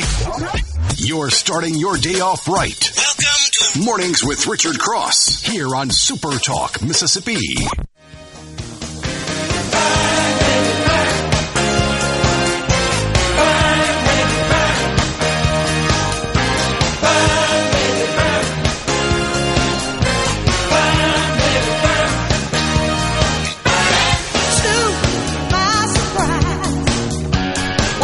Good morning, everybody, and welcome back to Mornings on Super Talk Mississippi. This is Lucian here with Lance as we begin hour 3 of the show. Mornings with Richard Cross is presented by Community Bank, rooted in our community, communitybank.net. Well, with us on the line is Danielle Morgan, the Executive Director of the Mississippi Tourism Association. Good morning, Danielle. How are you doing? Good. Good morning, Lucian. How are you? I'm doing well. Are you managing to stay dry wherever you are in the state? So far, I'm in the Delta, and it hasn't gotten here yet. So, well, but I think it's coming. Enjoy it. Enjoy it while you can. My sense is everywhere is getting pretty wet before the day's out. Yes. Well, tell us a little bit about the Tourism Association. What all MTA does, and what y'all are up to right now. Yeah, certainly. So we are really kind of focused on the advocacy, education, and promotion side of tourism. We work closely with Visit Mississippi, which is our state tourism agency that's tasked with promoting the state to visitors. We do a lot to support them, work very closely with them. And right now we are all focused on America 250. That is the exciting moment of the year. So we are, it's all coming to a head, and we're excited about that this week. What all is Mississippi doing as part of that 250 year celebration? Well, I have to say Mississippi and Visit Mississippi has really taken the lead on that. I'm privileged to serve on the America 250 Commission with First Lady Reeves and many other wonderful Mississippians. But the big event is this weekend, which is United in Song, which is at the Mississippi Coliseum on Saturday at 6 p.m. And that is going to feature a choir of Mississippians from all around the state, the orchestra, original arrangements by Grammy and Dove award-winning composer David T. Clydesdale. So we're hoping to have a big crowd for that, and looking forward to it. That is very cool. How, if people are interested in getting tickets, I mean, do they need to buy those in advance, or can you just walk up at the Coliseum? So it is actually free to attend this event, thanks to generous sponsors. You can see all of those on the website, but BDO is our presenting sponsor. You can go to America250.ms and find all of the links. The links are through Ticketmaster. We do ask that you reserve a ticket. It's going to make things a lot easier if you go on there and reserve a ticket, but it is no cost. If you aren't able to do that, you can certainly show up at the box office and still get in, but it's much easier if you go ahead and reserve those tickets. That's very cool. Are there other events that are planned? I know Visit Mississippi is running the show, but I'm sure doing a lot as a member of that commission. Yes, for sure. There are a lot of events all around the state. There's been a great grant program that's offered opportunities for communities to have their own celebrations. So you can find all of those listed on the website, America250.ms. You can see all of those things. Another big event is going to be the Great American State Fair. I'm sure y'all have heard about that on the National Mall. That'll start on the 25th of this month and run through July 10th. So Mississippi will have a tent showcasing all the wonderful things we've given to the world and some Mississippi hospitality there too. So big month for sure. The next 2 months are going to be pretty crazy, but lots of great things to showcase. Well, tell us a little bit about the Mississippi Tourism Association. What does the association do, and what are y'all sort of working towards right now? Yeah, certainly. We hold educational events throughout the year. We obviously work a lot on policy leadership and making sure that tourism policy, that we're in discussions with lawmakers as they're making those policies that affect tourism, making sure we're continuing to grow. Tourism has had an incredible last few years, and so making sure that we're continuing that forward momentum and giving everyone the tools they need to succeed around the state. One of our newer initiatives is our workforce program, which we call Heart of Hospitality. We know that our workforce is the true heart of what makes Mississippi the hospitality state. So we're doing lots in that realm. We're getting ready to kind of launch our phase 2 of that. We started this in 2024. So lots of exciting things planned for that, and making sure that we're cultivating our existing workforce, but also recruiting new talent into tourism and hospitality. And I don't know that people appreciate necessarily what a big part of Mississippi's economy tourism is, in terms of the jobs that are generated by people visiting and the folks who work in the hospitality industry. Yes, I would say most people do not. When I speak around the state, I love to talk about the impact of tourism on the state. It is our 4th largest industry, employing over 136,000 Mississippians in every corner of the state. So certainly a tremendous impact there, and tremendous impact on our economy with $18 billion overall economic impact. So, but more so than that, the numbers are impressive, but also I think what sometimes people don't realize is what tourism does for communities that also complements economic development, and the great work that our economic development partners around the state are doing. Tourism is creating amenities for visitors that are also great for residents. So that helps with our talent attraction, retention, all of those things, because we know a great place to visit is a great place to live. Yeah, talk a little bit more about that. What are the ways in which the tourism industry does support economic development and supports our ability to recruit more residents to regions of the state? Absolutely. Absolutely. I think, we're in everybody knows we're in a global race for talent. People can live pretty much anywhere now. In my day, you went to where the jobs were, but now people are choosing where they want to live and finding work that fits in with that. So, as we continue to develop our communities, I think Mississippi has, if you look back over the last decade at our communities and how the things we've added, the attractions, the quality of life amenities, all of those things. There's always more work to do, of course, but I think that we've made tremendous progress. The state has started to recognize that role and making sure that we're, creating great places to raise families in Mississippi. And I think that's starting to pay off through these economic development efforts. So very exciting times. I think our best is yet to come. I think that's such an exciting opportunity for Mississippi because I would argue you would struggle to find a better place to live and raise a family than Mississippi. And now that remote work has gotten so normalized, there are a lot of opportunities to take what might have 10 years ago been a New York or D.C. job with New York or D.C. salaries, but live in some phenomenal part of Mississippi. And you're seeing people do that. I know some folks now who once in a blue moon commute to a big city, but most of their time they're living, right here in Mississippi and raising their family here because it's just a better place to do it than a lot of parts of the country. Absolutely. I say this all the time in tourism, and we hear it from visitors all the time, but our people are truly our greatest asset. And so making sure we continue that, bring our young Mississippians back home, that's so important to me. I have grown nieces and nephews. I'm always trying to get back to Mississippi, but the work that we're doing can really help with that. And I think that's something we take a great sense of pride in. Tourism does a lot in communities that people don't even realize, whether it's making the holidays magical or, a lot of things that really benefit residents too. So we're going to work on telling that story a little better and making sure people know about that impact, not only in our wallets, but everywhere else as well. This year at the legislature, was there anything that the Tourism Association was particularly paying attention to or concerned about or hoping to see passed?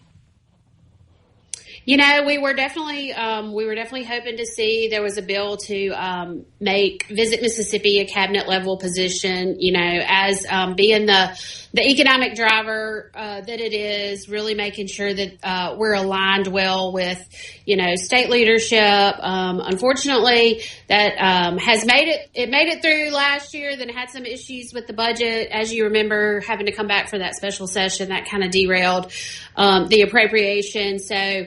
And then this year, just some other things got in the mix. So we were, it's unfortunate that didn't get through. I think, most every lawmaker sees it as a good thing. Our competitive states, that's kind of the structure that they have. So if we're going to continue to compete, it's important that we really prioritize tourism. So we're hoping that will eventually, make it across the finish line. But we're going to keep working on it for sure. Danielle, we're coming up on a break. You want to stick with us? Maybe we can talk about some of the great opportunities to travel inside the state if you're making summer plans. Sure. Y'all stick with us. Certainly. This is Lucian Smith here on Mornings on SuperTalk Mississippi. We'll have more with Danielle Morgan, the executive director of the Mississippi Tourism Association, after this break. California's falling, Detroit's burning, whole lot of trouble in D.C. town. Nothing pretty about New York City. Mississippi, take me to higher ground.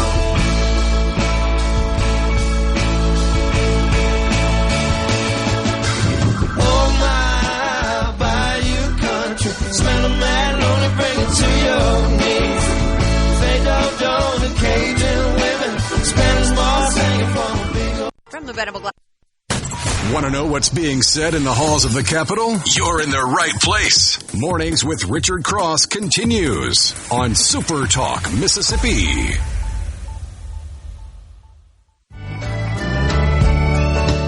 Sweet Jane, oh, sweet, sweet Jane, waiting for Jimmy down in the alley. Waiting there for him to come back home. Waiting down on the corner. get back home. Welcome back, everybody. This is Lucian Smith here on Mornings on SuperTalk Mississippi. We have with us Danielle Morgan, the Executive Director of the Mississippi Tourism Association. And if you want to be part of the conversation, send us a text at 601-879-4395. Danielle, one thing, we talked a little bit about this with Daniel Sparks in the 7 o'clock hour. It seems to me as a state, we have this tendency, and I don't mean the state leadership, I mean, just the rank and file residents of the state. When we think about going on vacation or going to visit somewhere, we tend to think, gosh, we got to go out of state to do it. But there's some great spots all over the state where you can go and have a great vacation, great long weekend without ever having to leave the borders of the state. Yes, absolutely. And, that's something, as someone who works in tourism, travels around the state, very connected to our tourism community, there are still things in Mississippi that I want to do. So I know there's a lot of opportunity there. I always, and what a better time, than celebrating our country's birthday to really get in our own backyard and explore. If you haven't been some of these places that, in many years, you probably wouldn't recognize them. One thing I tell people a lot is the Mississippi Arts and Entertainment Experience. If you ever want to be proud to be from Mississippi, that is such an incredible place to really get inspired by everything Mississippi has done for American culture.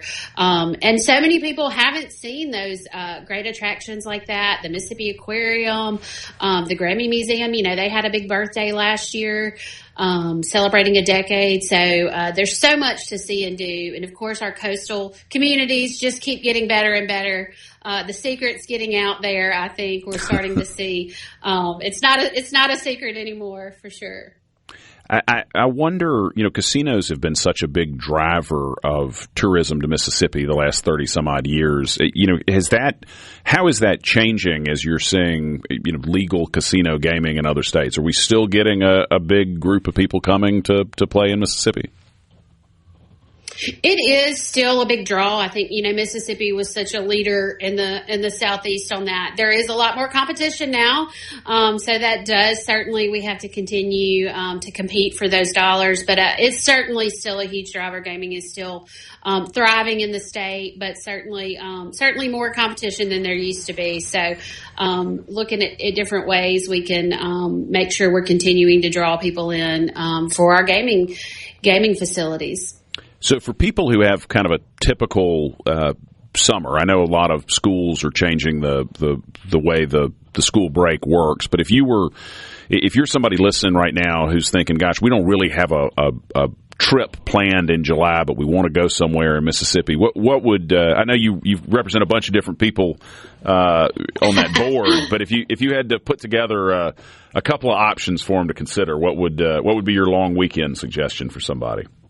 Sure, certainly. Well, in the summer in Mississippi, there may need to be some water involved. It's a hot time to visit the state. So if you haven't been, one thing that's kind of a hidden gem, I think, is the Hattiesburg Zoo, which now has the Serengeti Springs Water Park there. So it's a very manageable size zoo, but very well done. So that's a great experience. Then you can hit the water park after and cool off after seeing all the animals. I think too, our state park system, the state has invested in those parks, much needed investment, very excited about all the things happening there. But if you haven't visited those, I think it's a great opportunity to see some of those. Tishomingo is one. Sometimes it feels like you're not even in Mississippi, all the beautiful hikes and things to see there. So that's a great opportunity. There really is so much, there's so much to see and do in the state. We always laugh and say it's hard to pick, but and I will say, if you're not watching, I'm only disappointed that we don't have a World Cup event here in Mississippi, because the height of this year has been seeing our international visitors, or spend the night company, as social media has called it, experiencing the America and the American South particularly. So even Freddie drove through the Mississippi Gulf Coast. I saw that. That was great. The German visitor, and he said he would be back. So we're not going to miss our chance to make sure that we show Freddie the best state in the Southeast. So, but that has been truly inspiring to just see people see the real Americana, and that's what visitors want. Our industry's been preparing for the World Cup for years and years. Same with the Olympics. That'll be coming up soon too. So, we just continue to change hearts and minds, and that's what we do. Sometimes people think tourism is we're just the fun people, but we really are changing perceptions and touching people. So, well, and along those lines, Danielle, do you think people's perception of Mississippi? I mean, unfortunately, in so many parts of the country, we've got not a great reputation, unfairly. But do you think people's perception of Mississippi keeps them from visiting the state? Sometimes, I always say if we ever get them here, we have them forever. Right. And I truly believe that once people experience Mississippi, I mean, I have had, very well-traveled people tell me that Mississippi was the biggest surprise of their travel life. And, I think that what people find is very different than maybe what they have in their preconceived notions of who we are as a state. So the more we can get here, and the same as, people who are looking to invest in Mississippi, they first visit as a visitor. So the experience they have really can dictate their willingness to invest in our state. So, you don't get a second chance to make a first impression, and it's something we do really well here in Mississippi. And I know this is not you, this is Visit Mississippi, but I know y'all coordinate. I mean, does the state, as we promote the state in sort of tourism advertising, I assume we're working to try to change some of the assumptions people make about coming here? Absolutely. We do that through a lot of our public relations efforts and telling those positive Mississippi stories. But again, really the best way is to get people here, let them experience who we are as a state. We were talking recently at a meeting about the flag change and what that did for Mississippi. And I was saying, look at all these regionals that Mississippi's been able to host. Those were things that we weren't able to do prior to that. And people sometimes don't think about those small things that help change the perception of our state, but they're also allowing us to host and do things that we weren't able to do before. So those things are important, and we're reaping the benefits of that now. Of the people who come to Mississippi, are they from all over the country? Were they more regionally? More people from the Southeast? And where are folks who are visiting the state coming from for the most part? Data shows that, most of our visitors come from our touch states, or we're very much a drive market. We've seen that shift a little bit, though, where people are kind of coming from further, which is always a goal of what we're trying to do and what Visit Mississippi is trying to do. So certainly the Southeast is a huge market for us, though. And, it's kind of crazy how much data we have now.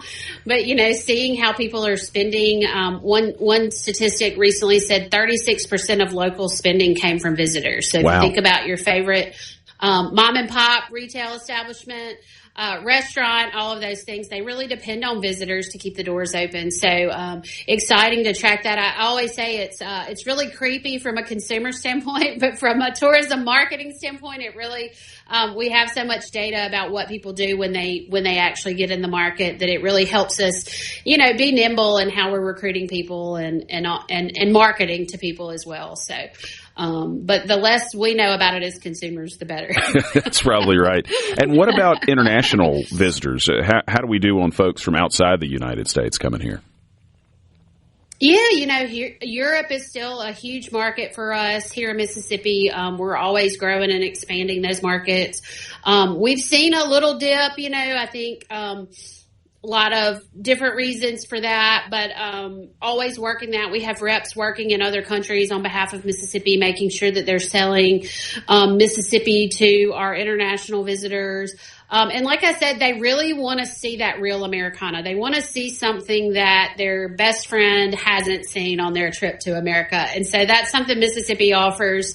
You never know what you might experience here, and I think that's something that's really appealing to those international visitors. So. It's a great place and a very important industry, and thank you for everything you do, Danielle, to promote it.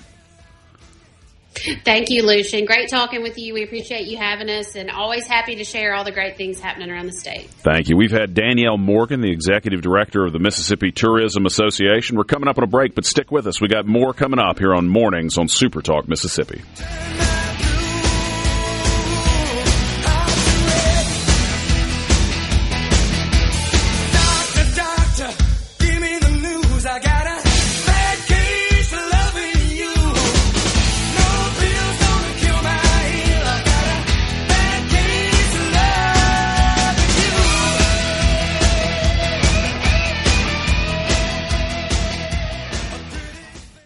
From the Seabrook.com. Get the inside track on Mississippi politics. Yeah! Mornings with Richard Cross on SuperTalk Mississippi.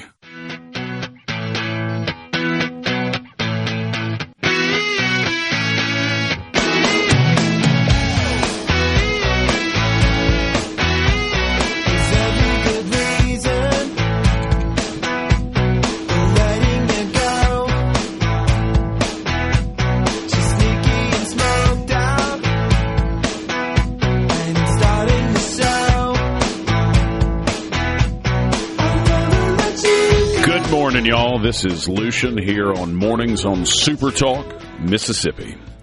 I tell you, such a great conversation about the what a wonderful state this is and how easy it is to travel around inside the state. I mean, not having to leave to have a really great trip. And there really are opportunities in every corner of the state to go have a great time. While y'all were talking, I was revisiting Delo Water Park. Yeah.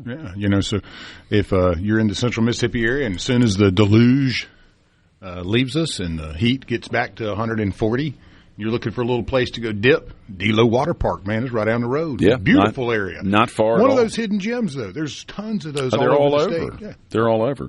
Well, when it comes to money, trust isn't automatic. It's earned. That's why Community Bank does things the old-fashioned way. When you come to us, we take the time to listen to you and discuss any questions you have. Whether you're saving, spending, or planning ahead, you'll find bankers who know the community because they're part of it. Community Bank, banking designed with you in mind. Visit us in person or online at communitybank.net. Yeah, I have never been to the Hattiesburg Zoo, but that sounds like a great, summer activity. Go to the zoo, pop over to the water park. I mean, you spend the night or just make a day trip of it. Hattiesburg has absolutely done it right. Yeah. Been down there quite a few times over the last probably 10 years. A lot of my family from McGee, Mississippi, had some relatives in Hattiesburg. So grew up going down there a great deal. Mom and Dad went to Southern Miss, a lot of family. But, man, alive. I mean, Hattiesburg's just really, as many places in Mississippi have seen a great revitalization. And you got to commend leadership, too, for that, because it doesn't happen alone. It doesn't happen without a mission and a goal and putting one foot in front of the other. So I commend all of you in Mississippi, all the small towns and communities. Mississippi's a beautiful and wonderful place, and it's because of you guys. Yeah, you're absolutely right. We talked about weather in the U.S. Open. They've already had a delay this morning because of fog. It looks like it's back up. Yeah, well, at least they're not. I mean, here you're going to have gills to get around for long. But somebody, the London fog. Somebody pointed out on the C Spire text line that this would be a good time for you to have your fan boat to get around. I need it. Yeah, I mean, I could have gotten here much quicker today with the fan boat. All you need is a little bit of water. And trust me, I've been looking at the used ones. I got a couple of buddies on it, too. Like, man, I know you guys know how to find stuff better than I do. Look down in Louisiana. So I want one of the old school ones, like, it's got like orange, yellow, and brown coloring. I want like a throwback. Yeah. I don't want a new one. I don't want anything digital. No, you want something classic there. Classic. You want an analog. I want to know that some Cajun used this for 30 years and said, man, I've made so much money catching these gators that I'm going to sell this one here and get me a new one. There we go. Have you seen the engines on those things? I mean, I've been on one, but I've never really paid attention. Well, some of the souped up ones, I mean, it looks like it's got like a V12 Dodge Magnum engine in it. I mean, I can only imagine how fast that would go. on open water. And the point there is to go on, where there's like a lot of stuff in the water and you need to stay or go across shallow water. I mean, is that the main? We have a big lake at our club, and it's on the map. It's called Cypress Lake, but we call it 5 Mile, and it has a tendency to drain down to almost mud. Okay. During the summer months. And then now it'll start filling up, and it's just up and down, and so it's very difficult to get to the north side of it, where most all of us duck hunt, where all the big gators are. Animals are very smart, right? They know where you ain't, and so I really want to get up there, and I can get some gator tags. I land on water, but I've seen so many huge ones up there that you just can't get to them. Yeah, but y'all are big enough to get the private lands tag. Yeah. We got plenty of land up there, and our club is probably a third water. Okay. So there are a lot of gators, and for years since I was a kid, I've been seeing these monsters up there that you just can't get to during gator season. So that's kind of one of my motivations, and then the other is I have a duck blind up there, and it's just very hard to get up there and maintain it. So all of a sudden, once the water gets high, it's duck season, and then you're like, well, you don't want to be building, because ducks see stuff. They see that new wood and little hole in your camo. They know you're there, man. You're right that they're smart animals. Well, animals are smart. We don't think about it. They're seeing us from the bird's eye view, looking straight down, where, if there's anything that's just not right, it stands out like a sore thumb to them. I have a friend who's got some water nearby here where we've hunted alligator, and it felt like at least you could tell the difference. I went on the first hunt they did, even just over the year. I mean, it was like the alligators hadn't been conditioned to know the sound of a motor meant get out of the way. Right, yeah. And then by year 2, it was like, whoa, we got folks here to kill us. It's time. We're going to go find somewhere else to be. They hadn't been around since the beginning of time for no reason. Yes, that's exactly right. That would be my guess on what an alien is. It would probably be like an alligator or a crocodile. Come back and they're like, yeah, man, those are our relatives that we left them here, but we developed and, we've got spaceships now. Yeah, that's the one you don't want to encounter is a hungry alligator, or one where they've just given birth, and there's 20 or 30 little babies around. The mamas don't like you getting close to them very much, I've learned. No. I've gotten 4 feet, 3 feet from, a crew of 10 or 11, and all of a sudden you just hear this commotion down the way about 50 yards, like, that's mama. Here's the question I've never fully understood. Why? I guess it's because they're hibernating, but why are there never, or I say never, maybe there are, but why do you never have a bad experience duck hunting with an alligator? The weather, yeah. They're cold. The water gets down low enough that they're so slow, even if they are awake, that you don't really have to worry about them too much. There's no risk. They're just sitting. They're swimming underneath, kind of hanging out. A lot of them will just do their thing and hibernate. And as the water warms up around 60 degrees, you got to worry a little bit. But I mean, as far as coming across a hungry one who's trying to get you. They're not nearly. You don't hear about it. Well, and they're not in their mating season either, which really riles them up. It's like any any nature event. As soon as mating season happens, somebody's messing with them while they're out there. Everybody gets aggravated a little bit when you start getting in their way. So. Good. Well, the Neshoba County Fair, Mississippi's giant house party, is back and bigger than ever. And SuperTalk Mississippi will be there at Founders Square on Wednesday and Thursday next week. It's one of the biggest events of the year, and you don't want to miss it. Our coverage of the Neshoba County Fair is brought to you by Build Mississippi. If you've got a student wondering what's next after high school, Build Mississippi can help show them the options. It's also brought to you by Southern Farm and Ag equipment Southern Farm and Ag equipment that works as hard as the people running it. Will you be up at the fair at all? I'm going to try to make it. Yeah, just the weather right now at this point makes it a little bit. Oh, you're right. It's going to be. Yeah. It isn't going to be dusty. It's going to be muddy. Yeah, the first one I can remember where you don't have that beautiful layer of red dust. You always know when you're going to the fair as you get behind somebody that goes to work every day, and they're like, "I'm out at lunch," and they're heading up to Neshoba, and they've got this silt all over the car. You're like, "Yeah, they're a commuter." They're coming back and forth. That's more commitment than I mean. I love the fair, but I don't know that I would. I'm not super interested in commuting. Yeah, well, you see enough of them though. I mean, that's like I said, going up Highway 25, where I live out in that neck of the woods. You'll see the red silt, and that it's fair season.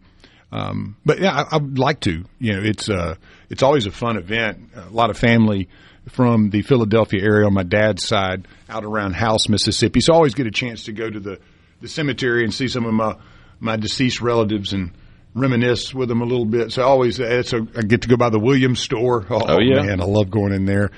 Going back to the boot area and going, man, I wish I had a lot of money. I'd buy every pair of boots you got. And give me a block of that cheese while I'm here. You know, no, I love Philadelphia though. What a great place. And then you got the Dancing Rabbit over there, man. If you're a golfer, I've never played it. I need to get up there and play it sometime. Well, they don't let hackers on the course, Lucian. That's the reason I hadn't played it. No, I'm playing. It's such a cool place, so beautiful.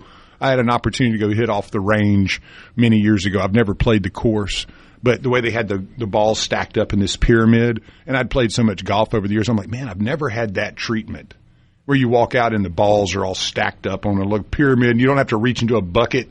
You know, I was like, this is cool now. It was like 25 years ago, but that'd be another great sort of if you're coming from Central Mississippi, kind of weekend single day trip like Hattiesburg. Go up there, play a little golf, take the kids to the water park. Well, and I got some buddies that July 4th, they run over and do a lot of fishing. And this, fishing season's big. Last year, I think you got a 60-pound blue cat and then several in the 30, 40 range. Man, it was just absolutely amazing to see a 60-pound blue cat in the biggest cooler that you could possibly put one in. I would think you'd have to have a sizable one. Yeah, I got a picture Michael sent me when they caught it. And I'm like, what is that? Oh, my gosh. So, this is the season. Everybody starts getting out and about, doing the things that, school's going to start before you know it.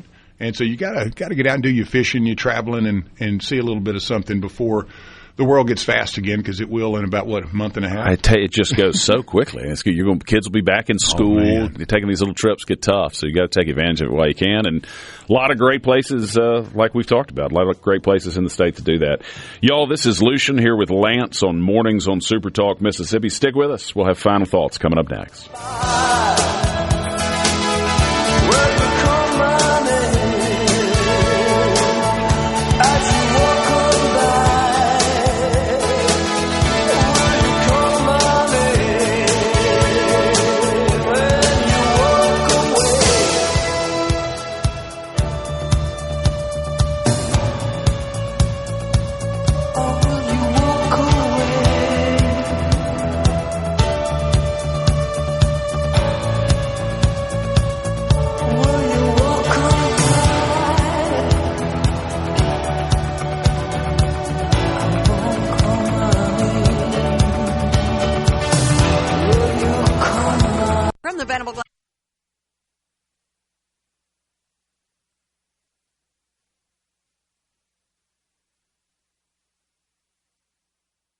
Keeping Mississippi in the know, one morning at a time.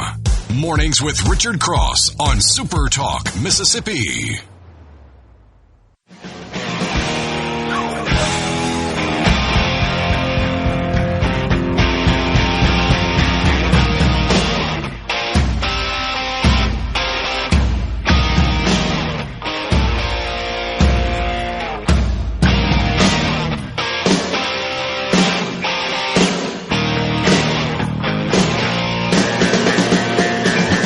Welcome back, everybody. This is Lucian Smith here with Lance on Mornings on SuperTalk Mississippi. Mornings with Richard Cross is presented by Community Bank, rooted in our community, communitybank.net. Let me give a PSA here. Come on. Because we've run a pre-recorded Friday for the last, 4 weeks or so. Richard does a great job of putting all that together for us, and we get a chance to kind of go back over and see some of the great interviews of the week. But we're going to be live with Big Lou tomorrow. That's right. So tune in, and we'll also do a theme song tomorrow as far as Friday from, sitcoms and such. So if any of you guys got suggestions, hit me up in the morning. Make sure that they are radio friendly. And I don't have a lot of time to call them. It's a holiday for many people tomorrow, so you just need to turn your radio on at 6 o'clock and stick with us clear through the rest of the day. Man, get your toaster strudel out and make sure you got a black cup of coffee. There we go. Get you going, baby.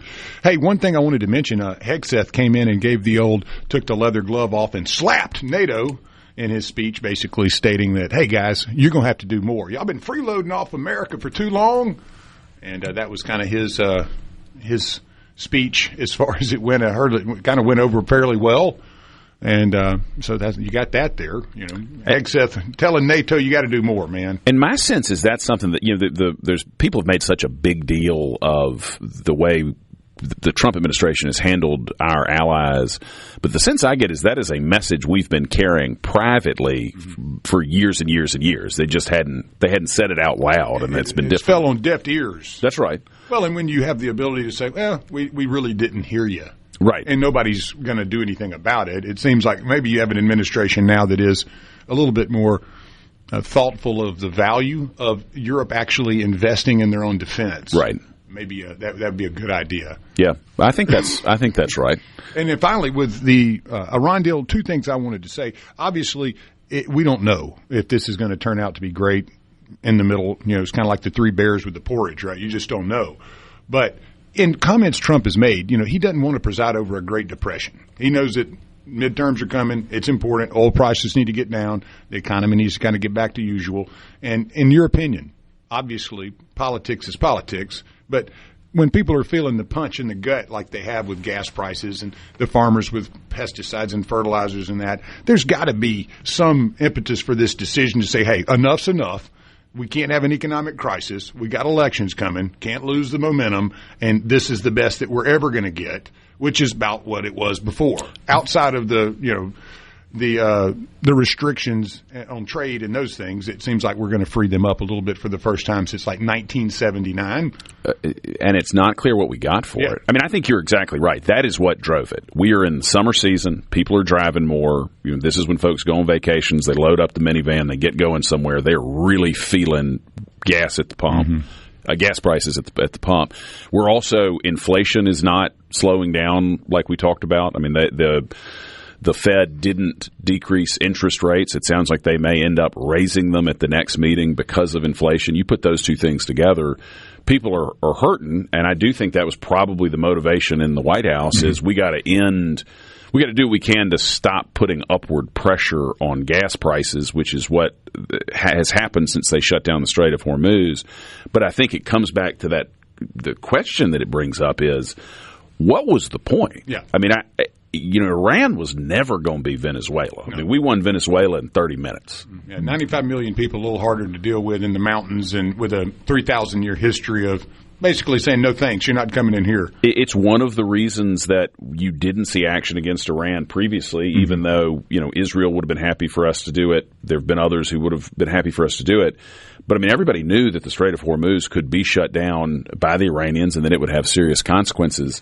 And, I think that's going to be one of the things this administration is going to have to answer is what did we get? What was the point of doing this? Or is the United States somehow better off? And I'll tell you, the red flag is that Marco Rubio is not the one doing the talking. You know,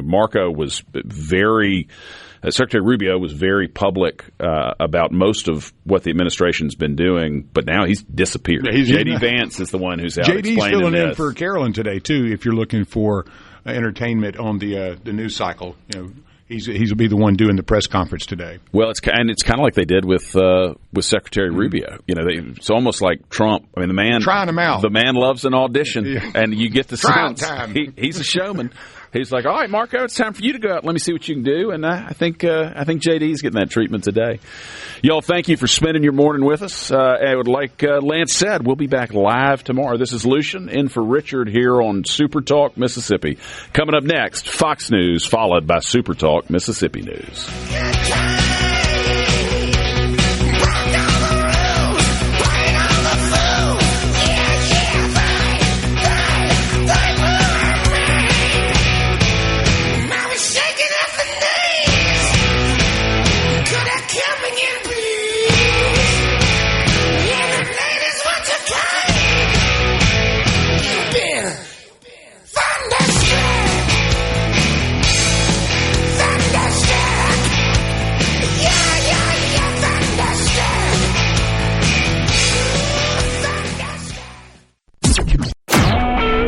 SuperTalk Mississippi Media Production.